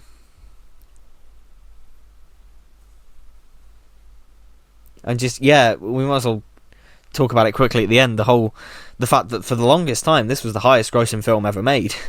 It made all the money in the world. And Avatar has taken that back. Avatar, for a while this held the title. And when is the sequel to Avatar coming out? Is it next year? I thought it was this year, but I guess we would have seen a trailer by now if it was this year. So I guess next year. Yeah. I do wonder if interest will still be around for a sequel I'm to Avatar. interested to see how that does, to be honest, because I'm not... Yeah. We'll have to see. I don't really know how that's going to go. I know... I mean, we all know it's Taj from Come Fly With Me's favourite film. My favourite film of all time is Avatar 2. I know it's not been made yet, but it's going to be awesome. No, it's... But I mean, in terms of... And this isn't a dig at Avatar, but which one is going to have the biggest cultural impact? I think it's going to be this. Mm-hmm. You're going to get definitely people telling their kids in the future, that when I went to see Avengers Endgame opening weekend, it was just such a big moment for me and my friends. And, you're going to get people telling their kids that, and I think that's great. Exactly, it's such an event. It's hard to kind of describe that now that we're so removed from it, but at the time, everyone was talking about Marvel, even people who weren't really into the films. Literally everyone kind of recognised that this shit was an event, and that this whole thing was a very special moment. Most definitely, yeah. We're near the end. Yes, but honestly, like I said, bravo! We've just hit the 3 hour mark. This is the longest commentary we've ever done. If you sat through all of this, very well done. Utmost thanks there. But I still maintain it doesn't feel 3 hours because it has you hooked. Definitely not. No, and that is the sign of a good film. If it is so long but it never feels like it, that's the sign of a really good film. It is, yeah. And yeah, just this last little note we get of the clanging noise of him making his first suit of armour. Brilliant way to end. Yeah. So that's the end. And there's no the Avengers will return. No. Either. Again, I like that. I like that this just puts a nice stamp on it. So, after 3 hours, that is the end of our Avengers series of audio commentaries. Now, we will be back. What will we be back with, though? We will be back with a commentary to The Five Doctors, where we'll be joined by a very special guest. Indeed. Who will that guest be? You're going to have to wait until the commentary is out to see that. But yes, to celebrate Doctor Who's 58th anniversary, we'll be doing The Five Doctors. So look forward to that. In the meantime, subscribe to Isaac's channel and check out all of our commentaries. The full playlist is on my channel. We'll see you next time. Bye-bye. Bye-bye.